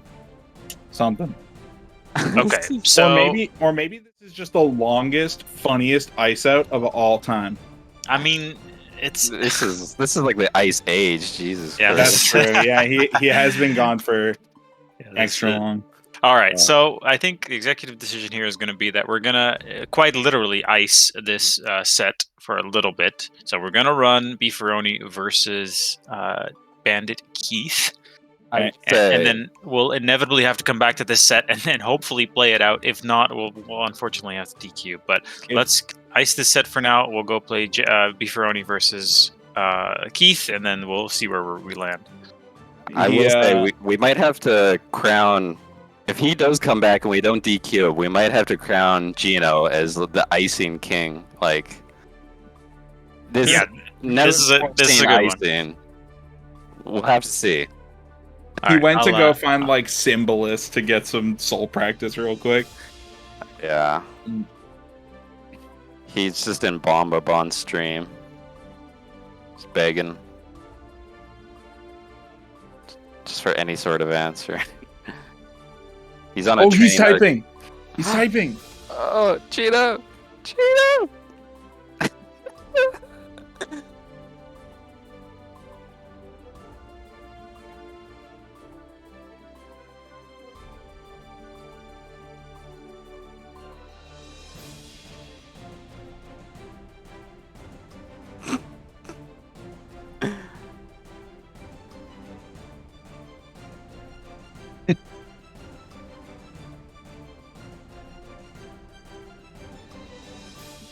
Gino, Oh no, we he's need like more. dead. We need more. Oh. It was 2-2, Gino.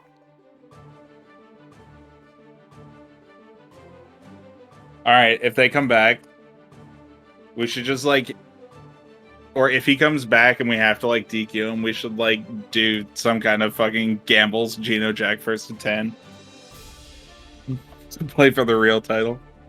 Oh, DQ, no! Just be the Ace King and come back, please. Oh, we have an entire set to play in the middle. He can come back. We can wait.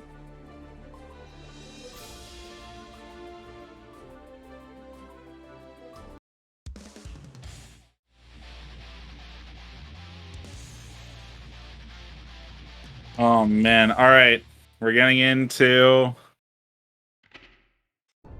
Beefaroni versus Bandit Keith. Eno versus Geo. It's an odd matchup. This is definitely going to be. I think between these two players, it's going to be quite aggressive. I would say Eno has better on Oki, while I think Geo's movement might be better in neutral. Mm-hmm. All right, how many grab techs we're gonna see this game? I'm gonna say at least 4. I don't think I'm gonna see. We're just gonna see any of the way. Oh really? Keith, All right. Keith just likes to forward dash. All right, that's fair. Yeah, that is true. All right, first hit from Bandit Keith, taking, or not Bandit Keith, sorry. First hit from Beefaroni, taking Keith all the way to his corner. That was good. Huge Goodness, that 2D is unfair sometimes. It is so good. It beats every single far-reaching poke post. It's kind of ridiculous. It's and like just that bit of disjoint on the end, it makes it so hard to try and answer against it. Even if you kind of even if you have the correct read to try to challenge it, sometimes your challenges just don't work. Ooh, that could have been game, but instead he drops it on the wall splat. That could have been a dash up super. But Keith does still have that burst. Beefaroni won't have it for a while. We'll probably get it back. I don't think Eno's going to do nearly enough damage to get... Oh, I say that. He might not get it. He might not get it. Barely gets it. Yeah. Does use it. Oh, Goes through the great. chem love. Holy shit. that move is wild, the spiral arrow. It goes through a lot of projectiles. You wouldn't expect it to, but... No. And that was a pretty high meter super. It was a 100-meter super, yeah. Oh, wow. Making the most of this my burst. God. Oh, but... Tries. Yeah, he really stroke. tried to bait that burst. That was a great hold by Bandit Keith, really keeping him in this game. That was a very patient play from both players, just kind of waiting out each other's moves. Yeah. But you could just see that 2D, it's so active too that it counter hits a lot of the time, and the conversions off of it are ridiculous. That being said, they're not the easiest conversions, so that is just the boy Beefaroni. Ooh. And you see it goes under. It doesn't get the hit, but he does Great get a low conversion. profile. But yeah, that actually seems to be a very good answer. Just the dash up, low crushing the 2D. But oh yeah, the classic. He puts himself at negative or even, then goes right into super. That'll be it. That is the patented Beefaroni. But first game actually going to. Or is that first game? Yeah. That was first game. That was a long first game. And both of these players definitely more on the aggressive end, and neither of the characters have a meterless reversal, so it's not uncommon to see just single hits go forever and ever and ever until something can be brought out, a resource can be spent. Yeah. Not both these characters, unless it's on counter hit, don't actually have the biggest conversions off their far-reaching pokes. Yeah, it's definitely a set that can go fairly long just from single opening hits. Yeah. But okay, We do great. have. Oh, Oh, but- but drops the combo. I think he was trying to bait first and then tried to pick it up, the combo up way too late. It was a good idea though. It looked like it almost connected. Yeah. First round going to Keith though. Yeah, this is kind of what I expected. Like, you can kind of see Keith looks a little weird in neutral, but like once he's got his Oki going and he can just go ham with it, it's he seems very comfy on the Oki. Oh yeah, and this is. Yeah, this definitely seems odd. I'm not exactly sure how Geo deals with it, because the way Ino kind of moves around is she switches from beating, from like low crushing to low profiling with the dash and the stroke. Yeah, I think you almost, at least just kind of from watching, that is 2-0 for Keith, right? Yeah, Yeah. very quick 2-0 on the second game. But the it almost kind of looks like you kind of have to find your opening and hit a quick button and try and get as much as you can off of that hit. But it's so hard to choose an opening when the pressure from Ino is so weird. It's definitely one of those matchups where you kind of have to have your matchup knowledge on lock, but Yeah, I played Eno, so I kind of know where to challenge, and I do know that like you can fuzzy the high-low. But regardless, it's like I've practiced fuzzying the high-low, and then he just does another overhead, and I get hit anyway. So it's one of those tough ones you can 5p the float. damage. That would have been death if you didn't have meter there. But Yeah. just find the opening with the super, not really letting. Ooh, great conversion. Oh yeah, not really letting Keith get anything Yeah. off of the. He went for They got the it. tick throw setup and got supered. Okay, great defense. And Beefaroni gonna have to try and find a way in, but I might be wrong about the neutral in this. Eno definitely seems to be a little bit more comfy in the neutral compared to Beefaroni. This might be a quick 3-0. yeah, it's so rough for Beefaroni. Like Eno's pressure is already so hard to deal with, but just the random options from Keith. Well, maybe not random, but just I was going to say it's not quite random because I was going to the point options out he chooses. he's are- switching from doing meaty slashes. He's holding the dash extra long. Ooh, what's gonna? Yeah, Oh yeah. there's I was gonna so say, many hits on that it's- super.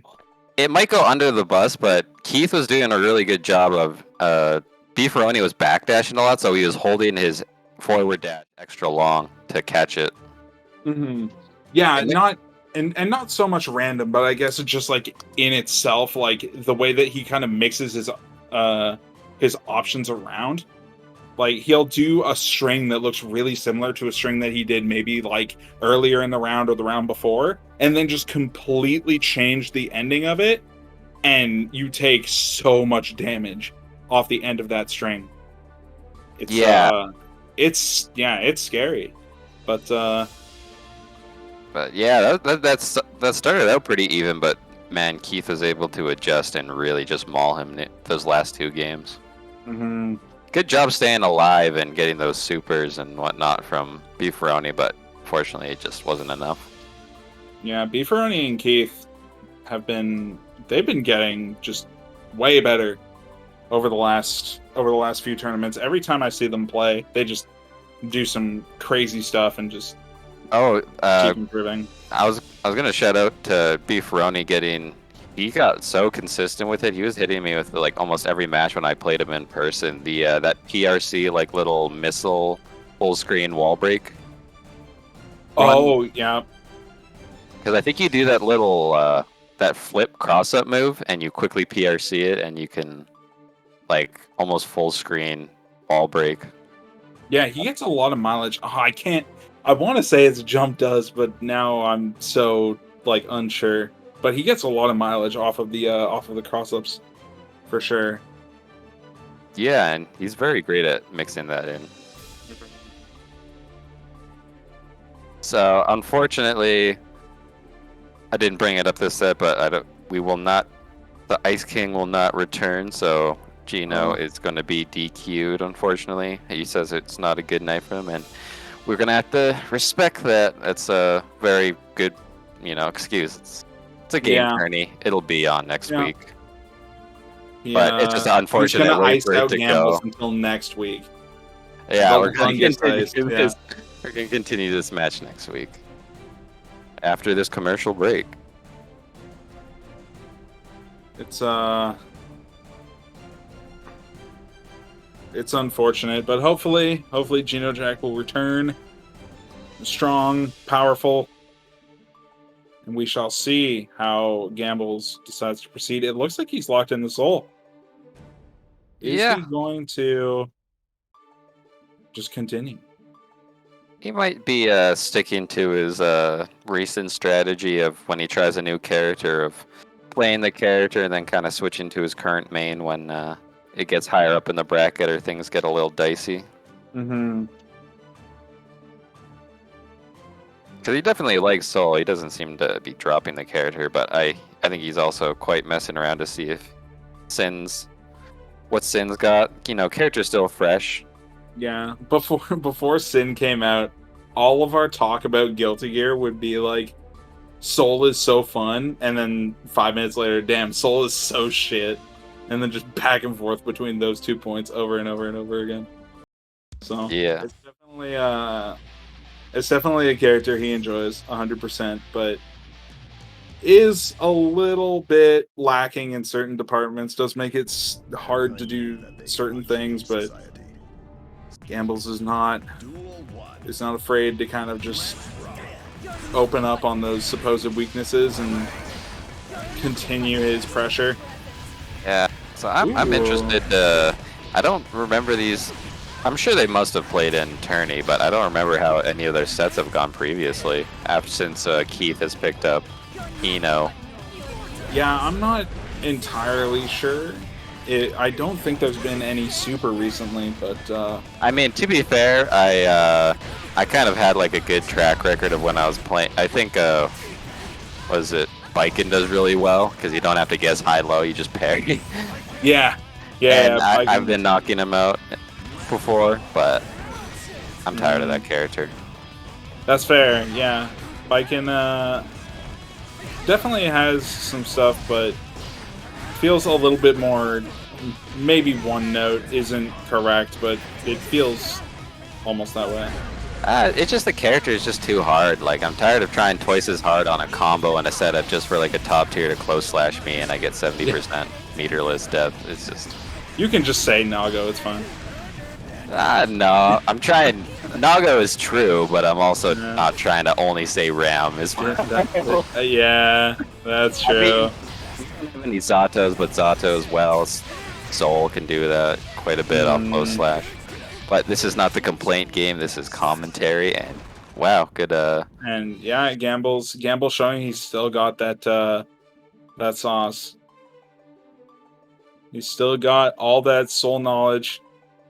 I guess it's only been a couple of weeks, but I would say that that 5K you can get so much juggle potential off that with Bandit Bringer and all of Soul's options that it seems to be a really good option against the float. Just being so fast and being able to juggle so well. And Soul in general just has such good ability to convert juggles if you play the character and you just have comfortability with the character's buttons and combo routing. It feels like his combo routes are almost endless, especially off of various RC and fast RC setups. Oh yeah, definitely. Fast RC Bandit Bringer can just missile you from so far away. Yeah, and you've got the various kind of like high-low mix-ups with Bandit Bringer, fast red RC into like jump P or jump K into heavy volcanic viper. There's so many options, but yeah, I'll just say that was a great first round. Yeah, that was a great that to finish the round. He could have wall broke, but it wouldn't have killed, and he realized that, so he set up a high-low reset, and yeah, just barely killed, and it was a good way to end out the round. Oh, nice great. air throw. Yeah, keep him in the corner. And, ooh, not quite a conversion. Ah, just far slash, far slash, far slash. Oh, Okay, the there we button. go. Yeah. And no He was, bursting super. That's a great option. He knew he was going to keep doing that. He smelt it. He was content to run with it all the way down. That is 1-1. And just like that, yeah, 1-1.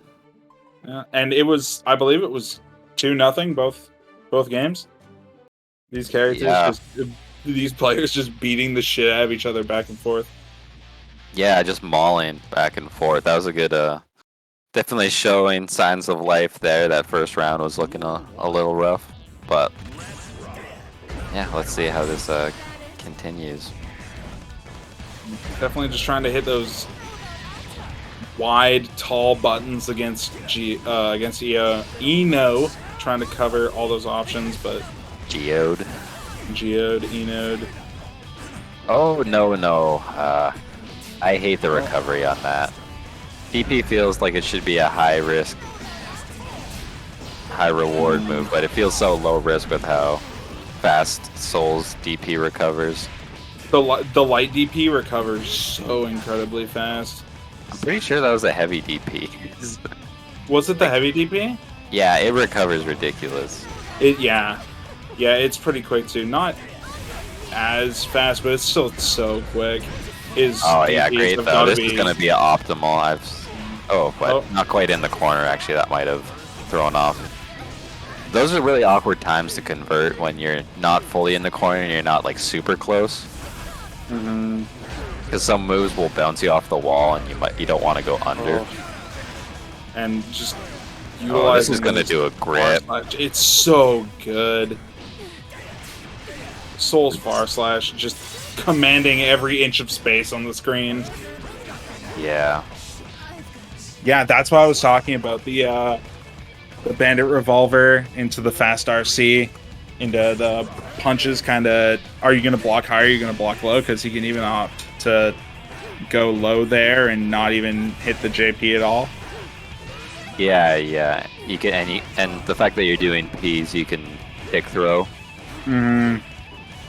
And I want to say his jump, his JP recovery is incredibly low, like insanely low. I'm not gonna say a specific number because I don't know. I don't want to sound like an idiot. Great situation for. Oh, okay, but well, joke's on you. Far slash +2. Get out. I'm honestly gonna say he really looks lost at what to do against far slash and neutral, and I don't blame you. That's a great move.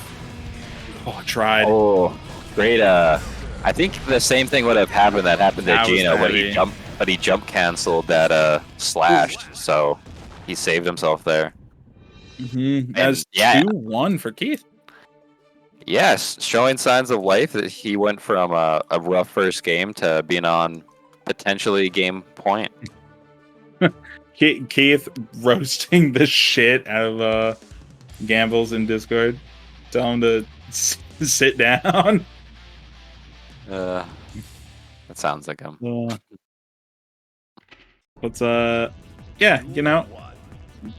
Gambles loves his stuff. He'll hit some crazy, insane buttons, and then he's not afraid to hit far slash 14 times in a row and make you look like a fool. Yeah, and I'm very much of the belief of if someone doesn't stop you from doing it, then don't stop doing it. Exactly, 100%. Yeah, you see it in my match against, I can't remember if it was Beefaroni where I threw like 10 items in a row. I was like, he's not coming over here. The first time I think Gambles and I like really played after like Strive had come out and he had his kind of like chip grind. The first game we even played, all he would do was dash at me and hit 5k or 2k until I figured out what the hell I was doing. And I'm like, all right, that's good. That's a good way to learn because you can convert off juggles and everything. But oh yeah, so first game, Gambles, pretty close game so far. But I will have to say, Eno's Oki is really great, and Bandit Keith has been doing really well for learning it because so many of the stuff can just look like a meaty, but it's a safe jump too. So you can mash something wrong, and it just looks like any other meaty overhead. And yeah, Ino's timings can vary so much just by a couple of frames because of the way her dash works that it's so hard to guess entirely correctly every time. Yeah, and even just the way Ino can charge up the dive. Yeah. Yeah, you can really throw people off with that. And you can see, well, that would have been a perfect time. Oh, so match point potentially if he guesses right. Oh no, okay, no, not quite. Oh, Gamble's going back in, gets the grab. There's burst on deck. Another grab. Nice wild throw. Oh, has so much meter, gets the burst bait. Oh, unfortunate. I seen that coming. That's welcome to So Bad Guy. Oh yeah. Gamble's great awareness. When people are really low health like that and they have their burst, you can often just, as soon as you get a hit confirm it into RC, and you basically have an easy kill combo, and it baits a lot of bursts there. So the percentage of bursts that go off after a red RC happens must be so high. Like, it must be one of the highest situations that burst happens. Yeah. But I mean, yeah, like you said, at that HP, you don't really have a choice. That's kind of what you have to go for, and hope that maybe he misses the block or. Yeah, because you know you're gonna die from any combo. Yeah. So you try to burst instantly, but that kind of is what loses you the game because you're so avoidant. And... It's a hard situation to be in for sure. But speaking of, Gambles did use his burst super early on, and Keith still has it. I definitely like Keith's patience, but I definitely want to see him at least attempt for more whiff punishes because Gamble just is it is intimidating though. But you know, 5H is so scary to like swing into, but you have to. Has a really great 2S though, that like really far-reaching. Oh goodness. Oh, this is a wall break, yeah. Okay. No super, but I wonder if Tyrant Rave would have killed there. It's hard to say. It's also hard to say if he even had enough time by the time he landed. That's true. Nice. Oh yeah, just no respect. He had the meter to make it safe. Yeah. Alright, and just like that, we're match point. Tournament life for...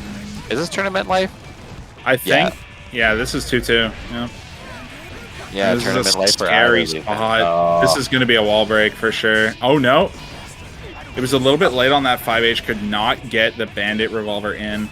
I think that was late on the 5H. Signs of life from Bandit Keith, potentially. We've seen him come back from this situation before. Oh, great hit. Oh, not quite the wall break on that Chemical Love. I think that looked like a safe jump. I think he was expecting a DP. Oh, okay. So this is really down to the wire. Oh, no conversion. Nice. No CG. Oh, and blocks the super and gets it with the 5K. Oh, that's the Gambles, just like game knowledge coming through. You are a horrible person for that. You were just complaining earlier on stream live about that super. Yeah, that's true. Instantly punish the reversal for the game. Ban him. Oh. Disqualification and Gambles moves on. That'll be it. I'm gonna have to. Someone please find that clip where he was talking about Eno's super. Oh, it's just in my brain. You right? He was in fact. It's a the fucking audacity to complain and then blue beat and it just goes and in. then perfectly beat it in the clutch. But great set, goodness. Gambles is just stealing these games. He was down tournament life twice and just was able to claw it back. That being said, almost amazing comeback by Bandit Keith. Gambles is trying to make the slowest losers run of all time, taking everything to game 5, last hit. Just trying to ice Jmac as hard as he can. Yeah. This is Gambles versus Sepradis in loser's side. Yeah.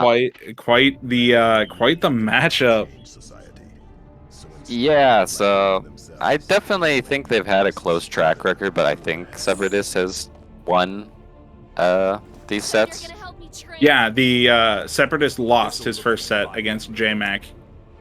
I just mean in this matchup specifically against Gambles. I think Sepradis usually wins, but it has been close. Yeah. He has not lost. I don't know the exact score, but it is flawless so far for Sepradis, as far as I remember. Getting Gambles burst. We shall see how Gambles decides to approach this matchup.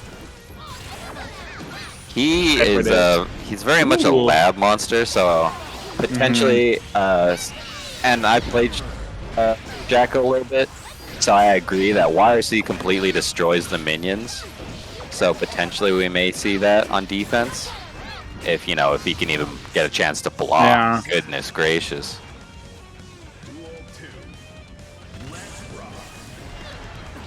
That was not entirely like a terrifying first game. Nice wild throw from Gambles. Yeah, this character not a lot of guts. Like I think bottom 3 maybe, or Yeah, bottom definitely. 4. Definitely one of the remember. squishiest characters for sure. That'll be it. And a perfect, just responding in commanding fashion. Yeah, just a great read on the wild throw, and that just started everything. That like far slash or whatever, and then into the wild throw just did like half his health, and that's just kind of the story of this matchup. And that's It's like- I was saying earlier, this is the best look for OKSL to get Sepradis out of the tourney, to not let him win another one, because he's been on that WoW grind. Maybe he's a little bit rustier, does not quite have that in it, but we shall see. This won't quite be a kill. splat. I don't think this will be a This kill. might not even hit. Oh, okay. No. But it's so tall. He's got Plus an crazy OP, Oki though. Positive Yeah. bonus, yeah. Oh, Already has a meter. Let's see what he's gonna do with it. Oh, okay. gets it. Yeah. 1-0 for Gambles. It was looking rough a little bit at the start, but following Jmac's offense, he can't mix you up if he doesn't get to play. Mm-hmm. Yeah, it's all about the way you approach it, I guess. It sounds silly, but I mean, I play set play characters and it works very well. Mm-hmm.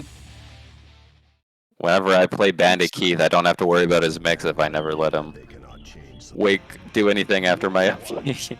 Yeah, it's one of those things where sometimes you feel like a fool, like you feel just like a caveman for holding forward and hitting buttons, but sometimes that's just the best option. Yeah. That's how you beat these characters. Oh, you could see Gamble's trying to be proactive in killing the minion, but he whiff punished just that jab. Yeah, he goes over the minion, tries to hit with the 6S, maybe tried to bait that he was going for the minion there, but Sepradis not having Oh, it. great BRC to catch that far slash. I think Oh, this... Oh, will this be death? Not quite. no. Didn't have the meter for super. Didn't have the meter for super, and honestly, not the highest damaging wall break moves. No, that's true. But he does take that first round either way. With a perk, too. Responds right back. Yeah, these two are very explosive. It really seems to be going one way or the other once they get their offense going. Oh, These people just trying to smother each other, and ooh, if he gets him in the corner, he can potentially activate a attack bonus super and have like the almost endless block string. but finds his way back into it. This will be a wall break. Not quite. Oh. Never mind. I guess, yeah, the 5K is the starter hit. Definitely. He might have been trying to go for the wall break, but honestly, especially when it comes to a character that you want to smother, it's sometimes best to just reset your offense and try to go for an Oki. Oh, for sure. Yeah, I guess it just depends on if you want to go for the full wall slump or if you want to just kind of get your own Oki, like you said. Oh, baits the gold burst, though. Yeah, and now, depending on who wins, regardless if... Oh, that's this- gonna be yeah, big, Dev, yeah. Super. I've seen that. Yeah. That is 1-1. Sepradis gambles. What a great set so far. Very explosive on both sides, a perfect on both sides, and just very dominant in close games. Yeah, like that was a 2-0 in that game, but it felt like it was so much longer. Because these two, even if they're not necessarily doing damage, like they're neutral, they just like to kind of find their way in, just wiggle around a little bit, not try to commit to anything too hard until it's time to just get in and just do insane damage. Yeah, I definitely agree. Although I will say Jacko doesn't quite do that much damage, but Jacko's Oki goes into Oki into set play into. Yeah, so that's it true. seems like it does a lot of damage, but it's actually just like because she hits you with like 3 different combos and you don't even realize. Yeah. It's just a matter of finding your way out of those combos. And Separate is definitely very good at kind of reducing your options. Yeah, but I kind of like the way Sepradis is playing. He's been getting punished for throwing minions out in neutral, kind of overextending his pressure, and he's been kind of great wild throw. Yeah, but he's been wild throw, but that was the wrong way, RC. Yeah, but I was saying he's not really doing much minion stuff in neutral unless he gets a hit, which is the safe way to actually set them up properly. Yeah, like that one, he kind of pulled it and then backed right up. He didn't let Gambles get the hit. Yeah, and it can be such a knee-jerk reaction sometimes to want to jab the minion, but he's ready for those whiff punishes, so you have to be careful. RC gets him out of that soul pressure. Oh, he tried to get the Bandit Revolver there, I think, but got the wild throw input. That is unfortunate. It's hard to do a 6 button into immediate Bandit Revolver because sometimes it just reads it as DP input and you get owned. What's the input for Bandit Revolver? It's a quarter circle forward. So Okay. if you go 6 quarter circle forward, then you'll get. Sometimes it'll just read it as you doing like quarter circle down, quarter circle forward, and Or get a DP input, or yeah. Yeah, you got to be clean with the inputs. Oh, but a great conversion and a kill. Yeah, that's just in that one explanation. Separatist took it. Yeah, goodness. It is 2-1. Is Gamble's going to be able to find his openings, find that pressure? We shall see. Is the legendary losers run gonna continue, or is it gonna be taken out right here? He's going for the longest losers runs. So if he's gonna do it, this is on track. Mankind knew that they cannot change society. Duel 1. Who knocked Gambles to losers? Yeah, who did knock Gambles to losers? Actually, it was Jmac. It was off stream. Yeah. Okay, that makes sense. Yeah. Oh, he does find that first opening a little bit too low after that 5k. You need that 5k to kind of connect with the top of Soul's Foot if you're really going to get a lot off of it. All right, he could have went for the Bandit Revolver wall break, but I don't think it would have been enough damage to. Yeah, good YRC, but then right back into Jacko pressure. Ooh, this might not... Yeah, it won't that kill, was but it's great. damage. Yeah. Yeah. Oh, but with the red RC, I didn't even realize either. No, he had so much meter. That was great. I think that was like a specific soul to low profile and punish the Bandit Revolver, and he knew you wouldn't get much except from Super there. So, like, great awareness. Oh, and apparently, according to Twitch chat, Gambles did reset him in Grands, but lost Grands. Okay. I did not know that there was a win for Gambles. Oh yeah, okay, I do remember that. Oh, that was. Oh, that's it. That was it. Oh. Oh shit. Gambles has left the room. That will be a 3-1. Yeah. Things getting contentious in the OKSL. GG's all around. GG's. Although I am interested in this rematch because, I mean, to be fair, both rematches were both 3-0s for Jmac, so we'll have to see the. I like to see the adjustments. Yeah, we'll see if Sepradis kind of has responses to Jmac's just aggression. Jmac was just not giving any space in their last match. Even when he would get hit out of his pressure, he would just go right back in. I think it's very tough for Jacko because Jacko kind of struggles against characters with huge normals just because they can whiff normals and just accidentally kill minions while they're just doing neutral. And yeah. And like you said, he has the right idea to just smother the character, put him in endless Oki, and just don't let anything get started because that's where Jacko gets the win condition. That's one of those things that I think a lot of players, especially myself, kind of have troubles. Is kind of finding the points where things look scary, but they really aren't. It's just like fake. But well, the scariest part is once you get to a higher level, you can change your combo routes depending and change where the frame trap is, change where the opening is. Yeah, it's like I learned a lot of that against Happy Chaos because that when he pulls out his gun, it's like that can put you in so many frame traps, and it's like, oh, it looks pathetic. He's just pulling out his gun. Little did I know I'm dead now. Yeah. Jmac responding. This is yeah, that's just 1-1 and a perfect.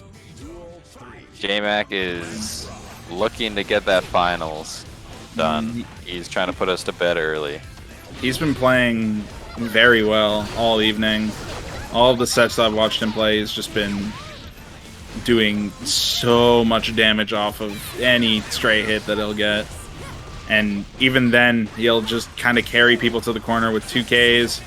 He'll do 2K 2Ds and just get crazy Oki off of it. He is not afraid to risk. Oh, this might just kill here. Oh my goodness. Oh no, no super. Yeah, that super would have killed. But just a one-touch situation, and yeah.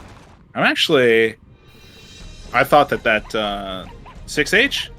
I think that 6H would have killed, but a little bit too healthy on the... It does quite a bit, but I don't think it does that much. No. But yeah, great 1-0. 1-0. That was only the first game? Wild. I think so, yeah. I could be lost. I don't know. You can go back and listen to my commentary. I get lost all the time. I get a little lost. 1-0 though. I get a little lost too because I'm trying to look at... I don't only have one monitor, so I'm trying to look at stream. Keep an eye on chat as well. Alright, Sepradis with the first opening. Oh, Jmac does burst out. Jmac getting I haven't seen any option to beat the ID backwards slash for I don't know exactly Jacko's potential options, but he is getting smoked by that quite a bit in neutral. Yeah, I wonder if it's almost to kind of like back up and then try and like pull a minion in his ending lag or something, but it's controlling so much space he can't really get in during that time at all. Yeah. That will be first round for Sepradis though. Yeah. Sorry, kind of spaced out for a second there. No, but this Jmac already off to a great start, half health off almost one combo. And it's such an odd thing to bring up in matchup charts and stuff like that, but like Guts does apply where it's just like, yes, the character may have good tools to deal with another character, but you also may potentially die in 2 combos. Yeah, and I mean that Like you kind of see those Nago counter hit DP combos on round start where he will 100 to 0 characters with low health and characters with high health will live. It does happen a decent amount. Yeah, and just even like the beefiness of making a game a 2-touch game and a 3-touch game, like having that extra chance can really turn things around. For sure. But Sepradis, oh goodness, first Jmac out. is just not wanting to let him out. I think he just wants to keep him in this corner, build up the risk, and then kill him in one combo. Yeah. And yeah, Sepradis bursted Jmac out, and Jmac was like, all right, hold on. Got right back in there, and now Sepradis is one hit away from being actually dead with that much risk. And just look at that health just slowly get the drain. grab! Where it can happen.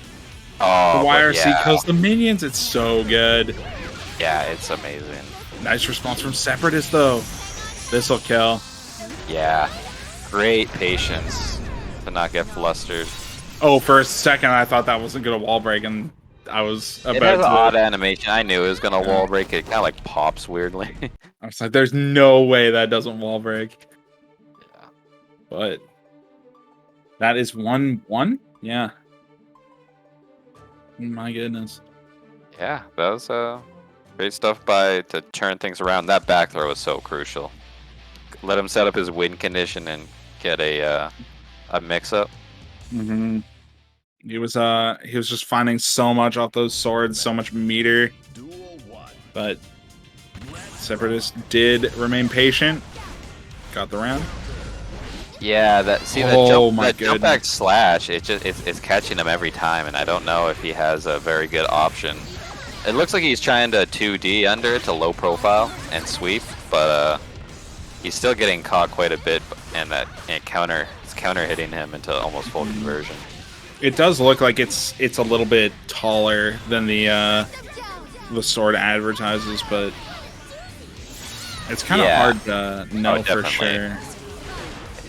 But also, some of these characters have weird hitboxes in the air. Oh, for sure. I like the attempt, but Jmac was ready for the fast PRC IAD. That was yeah, just great openings from Jmac, just kind of keeping that pressure on. Okay, but this is gonna be a good start. Oh, potentially miss the Oki. I think that minion was supposed to hit. oh man, they just Wall break. that one slash just took out the minion and got the counter hit. It's so hard to deal with. Oh, This is look at gonna be this. rough. Yeah, you're gonna have to wait until that whole super is done, or at least guess until you not. get wired. Jack has setups where you can get both defense and offense super, so you can't YRC the minions, and you just have to hold it. This character can be ridiculous. Mm-hmm. Just as much as there is to learn with the character, there's that much to learn great against the first character. That is huge. This could be a winning round for Sepradis, holding onto this first, having those Conversion, options. reset. This is a wall break? No, not quite. I figured he'd probably reset because the wall break probably wouldn't have killed. No. Oh, this might. Does this? It Oh, was this high is gonna enough. kill. Holy. Oh goodness, and Sepradis putting in the work. That was really tall. I did not know it went that high. You definitely see this from higher level players, and especially with the points and stuff. I don't know exactly his rank or anything, but the adjustments, he lost so rough early that I think he really might have even reviewed the match while the tournament was going. And Feels so bad watching the Sepradis matches because every time he does something that's just a little bit weird, I'm like, I don't know how that works. All right, next interaction. I kind of get it. It's a lot of weird stuff with the minions, that how you can Z drop and hit them in weird directions, and then you can bounce off and juggle with the little attack they do. But this is a wall break. Oh, that is I death. thought that was a perfect for a sec. Goodness, that was a commanding match.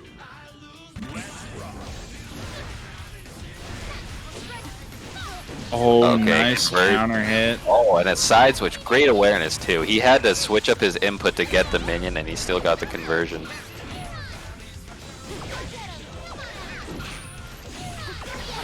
Jmac does make quick work of these minions and still finds the 6p. hit. Yeah. That was wild. He has enough time to steal 6p there. Oof. Yeah. Sepradis But- does have burst and almost 100 full meter though, so this is going to be a rough match for, or a rough round for Jmac to win, I think. Oh, does. Oh, yeah, he- But he catches it. He knew. Yeah, Jmac has been very good for using the YRC, but he's finally catching on, and yeah, definitely. I think he's just watching his meter when he gets that meter on defense. The anti-air did not quite connect. But not a good situation for. Oh, and the another burst burst bait. bait. Huge. Oh, didn't quite get the defensive minion.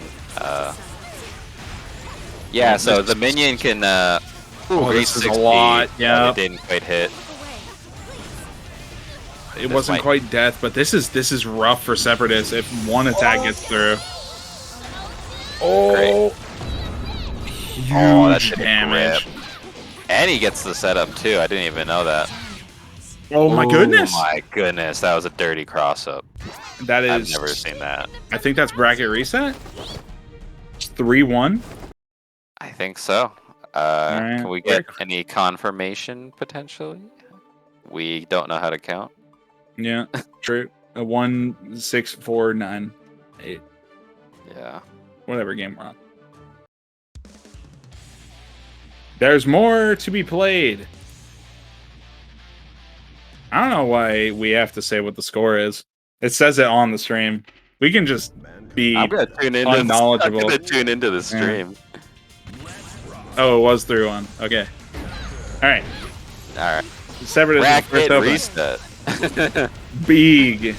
But Jmac has Sepradis in the corner. Oh, he did not get the burst bait that time though. So Yeah, these long sets you'll definitely see. Jmac also pretty well for his own adjustments. So, while he did lose the bracket reset, he definitely had those opportunities to learn a little bit. I know this isn't a like an 8-hour tournament day or anything like that, but I almost wonder if after the longer set prior, if we'll see any kind of just like fatigue on the players, see any dropped inputs, dropped combos. I'm not sure. I definitely think Sepradis came in a little hot after that match with Gambles. Mm-hmm. And, you know, Jmac had like one of the longest tournament icings.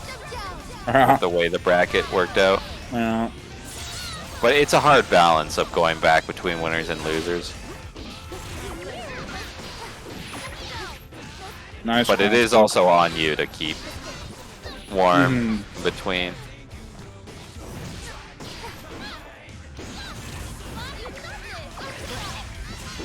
Oh, Wow. is this a punish? Okay. Oh, I was gonna okay. say it reached high before. If it reaches that high, this character's not low tier. That's well, I was surprised because that oh, that's a great conversion.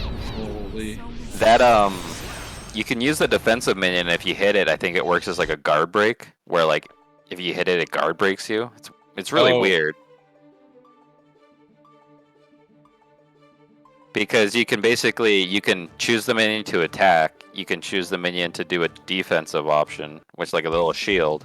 You can recall the minion or you can set them to self-destruct in 3 seconds.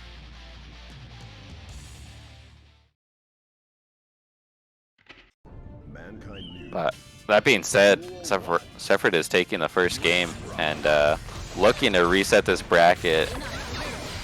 Can our hero get a win before he has to finish his finals report, or is it going to be another Sepradis win tourney by the end of this PR season? Yeah, that's gonna be big for Sepradis if he takes this.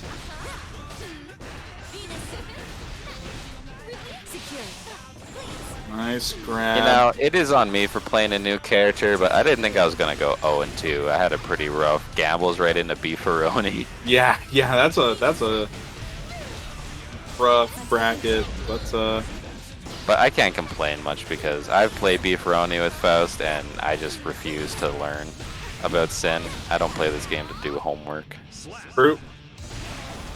Yeah, I don't get paid enough to know all this stuff. Although I guess, you know, on commentary it's a little bit more important to kind of know various things instead of just seeing Jackal on the screen and saying, I don't know what that does.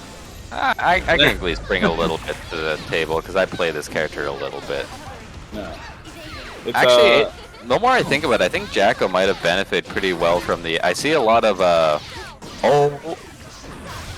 That was almost like the biggest combo. Nice air throw.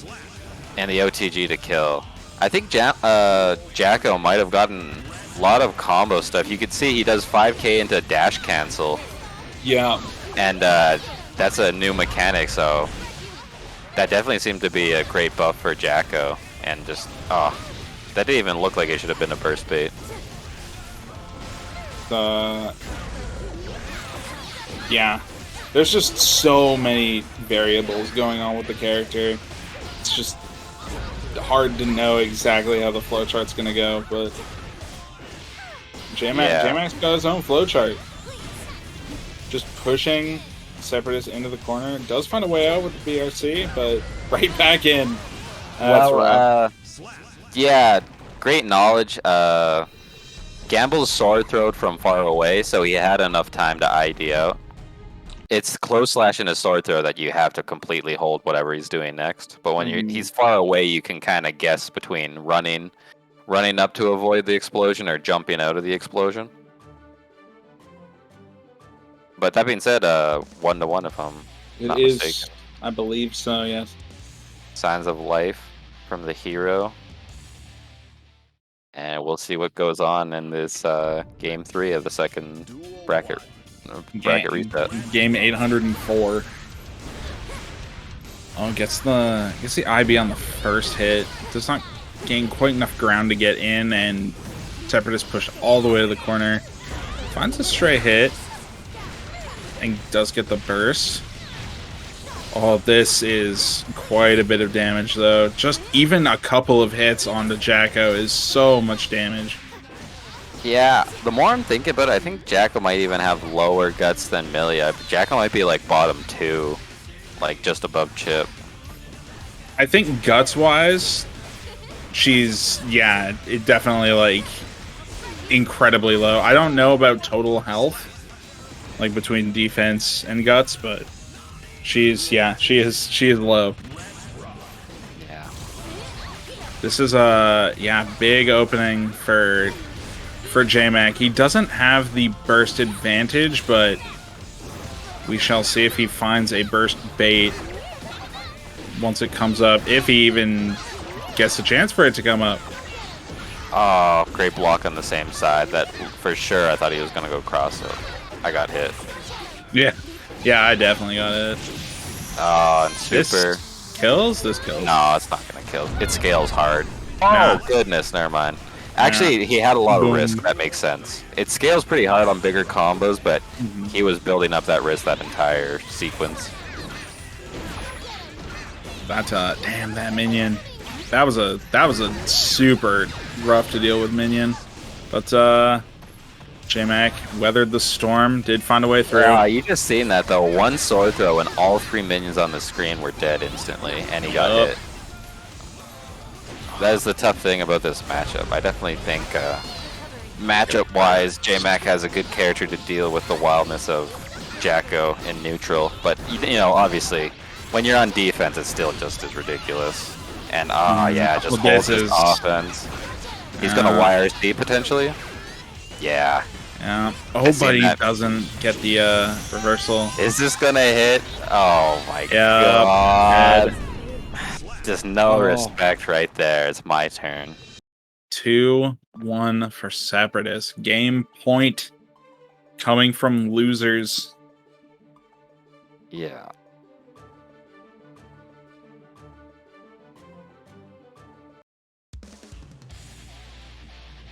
Yeah, and just like that, I swear he must have watched his replay on the Twitch VOD in between then, Mankind and really great adjustments.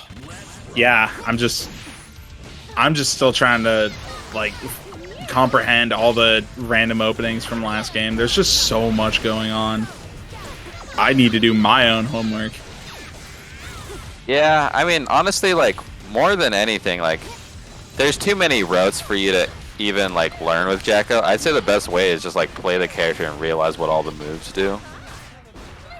If you were to actually, like, learn a little bit about Jacko, because there's too many routes to even remember.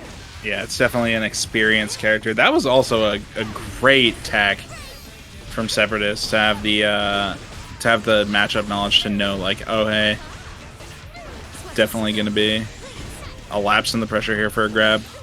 Okay, great FD there to mess up the close slash sword throw setup. Pushed him too far for him to follow up and have a true meaty. 50 meter on both players. This should kill. Yeah, it's not even gonna come into effect. Probably didn't even need that follow up, honestly, with 2 minions on the screen. But you know, just get those confirms. Yeah, better safe than sorry. You can't take the meter with you to the next round. Most definitely. That was a nice conversion. Gets the burst bait. This is rough for Jmac. No super. I think he might want it for a mix-up potentially, or might have tried to BRC forward and didn't get the dash. That is going to be it. That is 3-1 again for Sepradis coming back. We all joke, but I do love to see a good Jacko. You do have to try really hard for this character. For sure. Yeah, it is. It is a treat. I might not know exactly everything that's going on in the combos, but it's so cool to just see the blender. And I will say, I don't know if I've ever done a bracket reset against him, but fighting like a 6th long set against Jmac with a character with low guts, i.e. Milia, it does not feel good. Yeah. That looked exhausting because those were like fairly long games too. The players were just blocking everything. No, and you can lose your focus for a second, and then a sword throw hits you, and it's suddenly a close match, and it's very stressful. But great stuff from Sepradis. Keeping the top spot for this last PR of the season. I think he's won every tournament he's entered since starting, right? Yes. So Sepradis has. So this is actually the first tournament that they've entered where they've even sniffed a losers bracket. Where they literally entered losers bracket in the losers finals. But yes, so I think he was in. To be fair, he was technically in losers bracket in grand finals when Gambles took a set off him. Yeah, for it sure. was a bracket reset. Yeah. But yeah, like hasn't lost anything but finals, basically. Any match short of finals. All right, so yeah, congratulations to Sepradis, and congratulations to all of our players. So some really cool stuff, great improvement as always. Some fun new characters. Saw a little bit of the Sin, not too much though. Only really Gambles coming out with the new Sin hotness. But you know, maybe it's we'll see some more in the future here. Any last words from you, Matt? No, I definitely think this is a good place to go. Hopefully we can continue these tourneys, but obviously the Christmas season is coming, so hopefully this goes, and if not, we'll maybe see after. But I'd love to keep playing if I'm not super busy. Yeah, for sure. Yeah, a little bit on that. So typically what we do around here in terms of the Christmas season is we kind of just play it by ear. We intend to run these tourneys, but fully understand if we don't quite reach numbers. You know, like Matt was saying, people get busy, people aren't available or able to play as much. So fully get it. Altani, any last words? Not too much. I hope Mattius finds a character that he finally feels comfortable with, maybe one day. I'm looking forward to the patch. I'm hoping a character I already play gets buffed, and I can just have fun with RNG. Hopefully, RNG can take me to a win. Until that happens. I'm looking forward to the next season in the new patch, assuming that we don't have one next Wednesday, because the patch comes out the day after. But yeah, we shall see. We shall see, indeed. Yeah, we'll kind of see what the community wants to do, and we'll figure it out from there. All right, so that is going to be it from us tonight. Running a little bit late, 7 minutes after 11, but we had a reset. We had a bunch of 3-2s. We had some icing. We had a couple other things going on. So all in all, I forgot about that. all in all, pretty good timing. And yeah, as always, I really, really, really appreciate everyone coming out and playing and commentating. So Altani, Matt, and Gambles, thank you so much. Really helps. You are very welcome. Yeah, that's going to be it from us. Have a good night. Yeah, Have a good night, everyone. everybody.